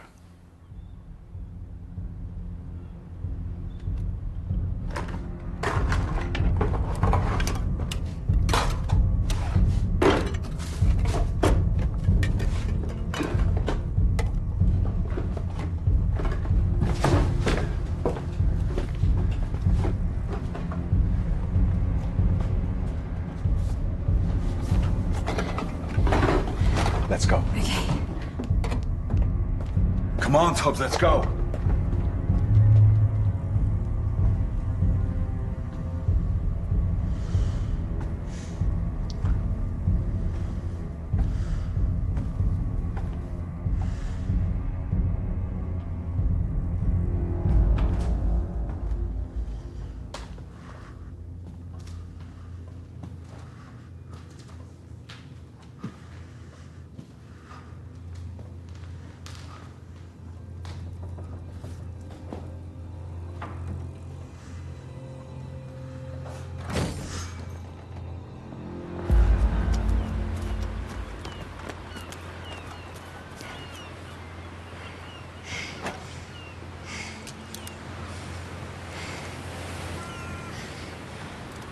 Where is he?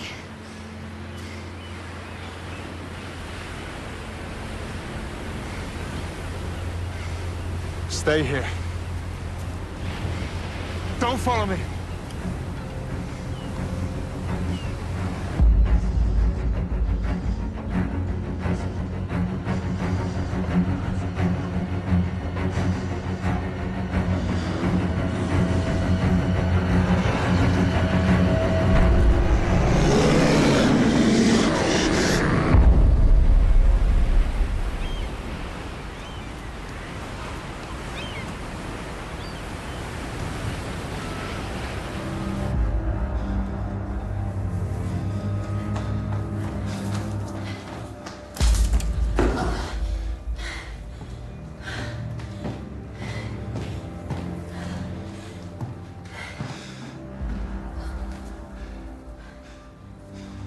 Three little soldier boys walking in the zoo. A big bear had one, and then there were two.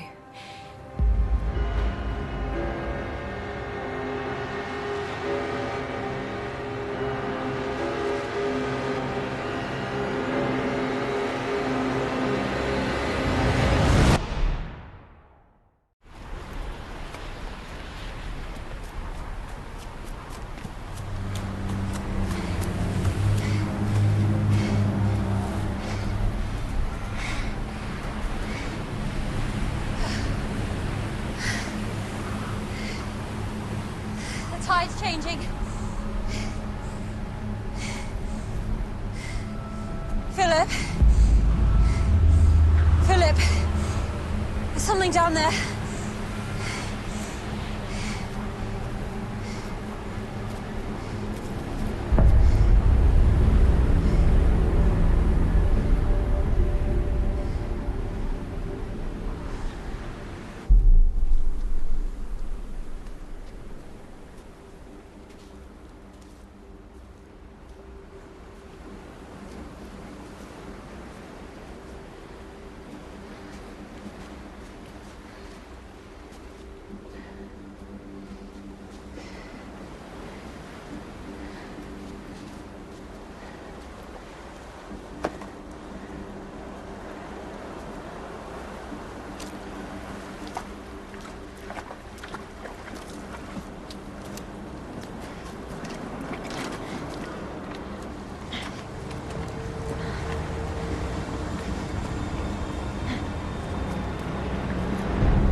Not here. I need to find a better view. No. We can't leave him like this.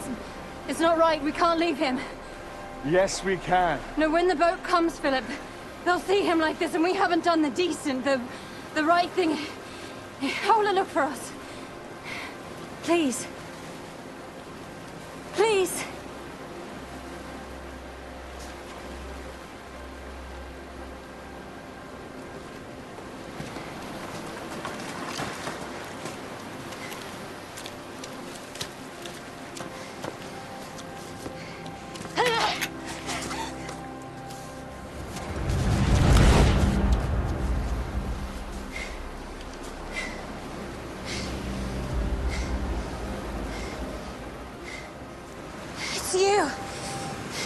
It's you, it's all you, all of it.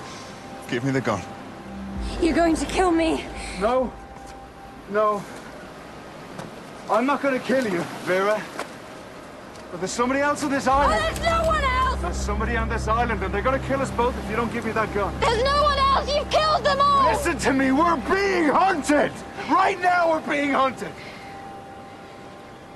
I need the gun! Give it to me. Vera.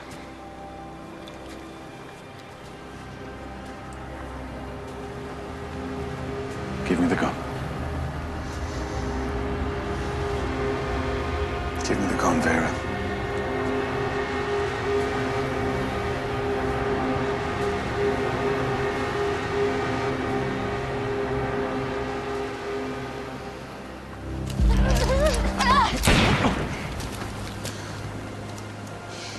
I promised him a game of bat and ball after our lessons. A reward for being so good.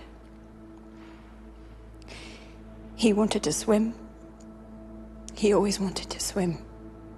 But I said no. I went to get the bat and ball for our game, and he was gone. I ran after him. I ran as fast as I could. If only I hadn't turned away for a minute, but it was only a minute while I got the bat and ball. If only.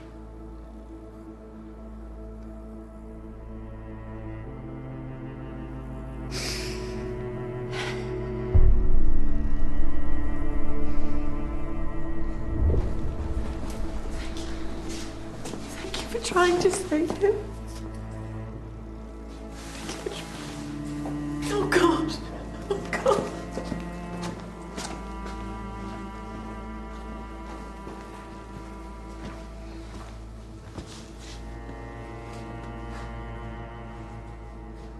You know, before I wasn't sure. But I am sure now. Watching you, hearing you speak. Now I'm sure. What are you sure of? That you're lying. You couldn't catch up with him. Still, I've seen you run, Vera. You're fast, you're strong, you sprint. You turn your back for a moment and you couldn't catch up with Cyril. Hugo, you can't think this. I know why you did it. But what you don't understand is that I really loved that little boy. So did I. And I love you. I can't prove it. I can't prove a thing. But with Vera, if I did have proof, I'd see you hang.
Now,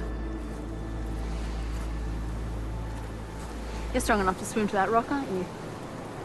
Strong enough? Excited? Okay. On your marks, get set, go.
Two little soldier boys sitting in the sun. One got frizzled up, and then there was one. One little soldier boy left all alone. He went and hanged himself, and then there were none. You wondering about the liver and kidneys? You all believed the doctor when he said I was dead. None of you checked. I need to get down. Armstrong made it so much easier. He was very keen to forge an alliance. I don't know what he thought was going to happen when he ran out into the night to meet me. Perhaps that I was going to save him. I lied about the success of my surgery. The mass, the tumor, is spreading. There's nothing to be done but await the inevitable. It's quite extraordinarily painful. Well, not long now, though. Why are you doing this? Because justice comes to all. I told you that, were you not listening? The evidence that led me to convict Edward Seaton was considered too terrible to be made public.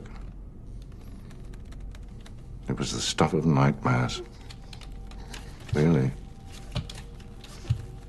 And where others were revolted, Miss Claythorne, I was fascinated. And when Seaton looked into my eyes, he could see that I was thrilled. He knew that I was a kindred spirit. And when his neck snapped, I felt as if I had been handed a gift. No. No. You don't mean any of this. You are a good man. Moral. Moral? Maybe there's something in that. There are differences between Seaton and myself. All his victims were innocent. You were all guilty. Now imagine, the detectives arrived to find a house full of slaughter and the handiwork of UN Owen everywhere. But UN Owen himself is nowhere to be seen. But who else could have fired the final shot that ended the life of the unimpeachable judge? 10 bodies and no murderer. How could he have disappeared? It's so unfathomable. They'll be worrying about it for years. No. No, wait. There's no more bullets. There can be no final shot. Because the gun is empty. There are no more bullets. Damn. It's all spoiled. No, it's not spoiled. Yes, it is. There are corpses everywhere and only me left. And not just you. There's me. Two of us. Together. We'll say it was Philip. He was mad. Oh, he was quite the sanest of the lot, I thought. He was insane. He killed us all, and I shot him. I shot him to defend us. It was all Philip Lombard. You took him as your lover. Yes. Got his blood on your feet? Self-defense. I'll say that. I'll say that. They'll believe us. They believed me last time.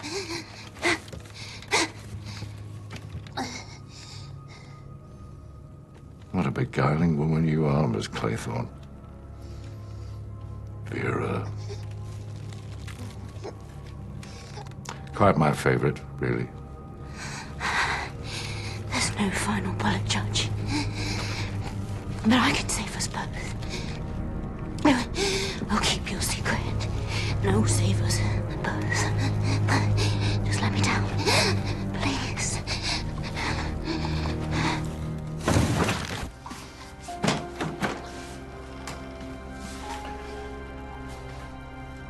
You forgot the one that shot me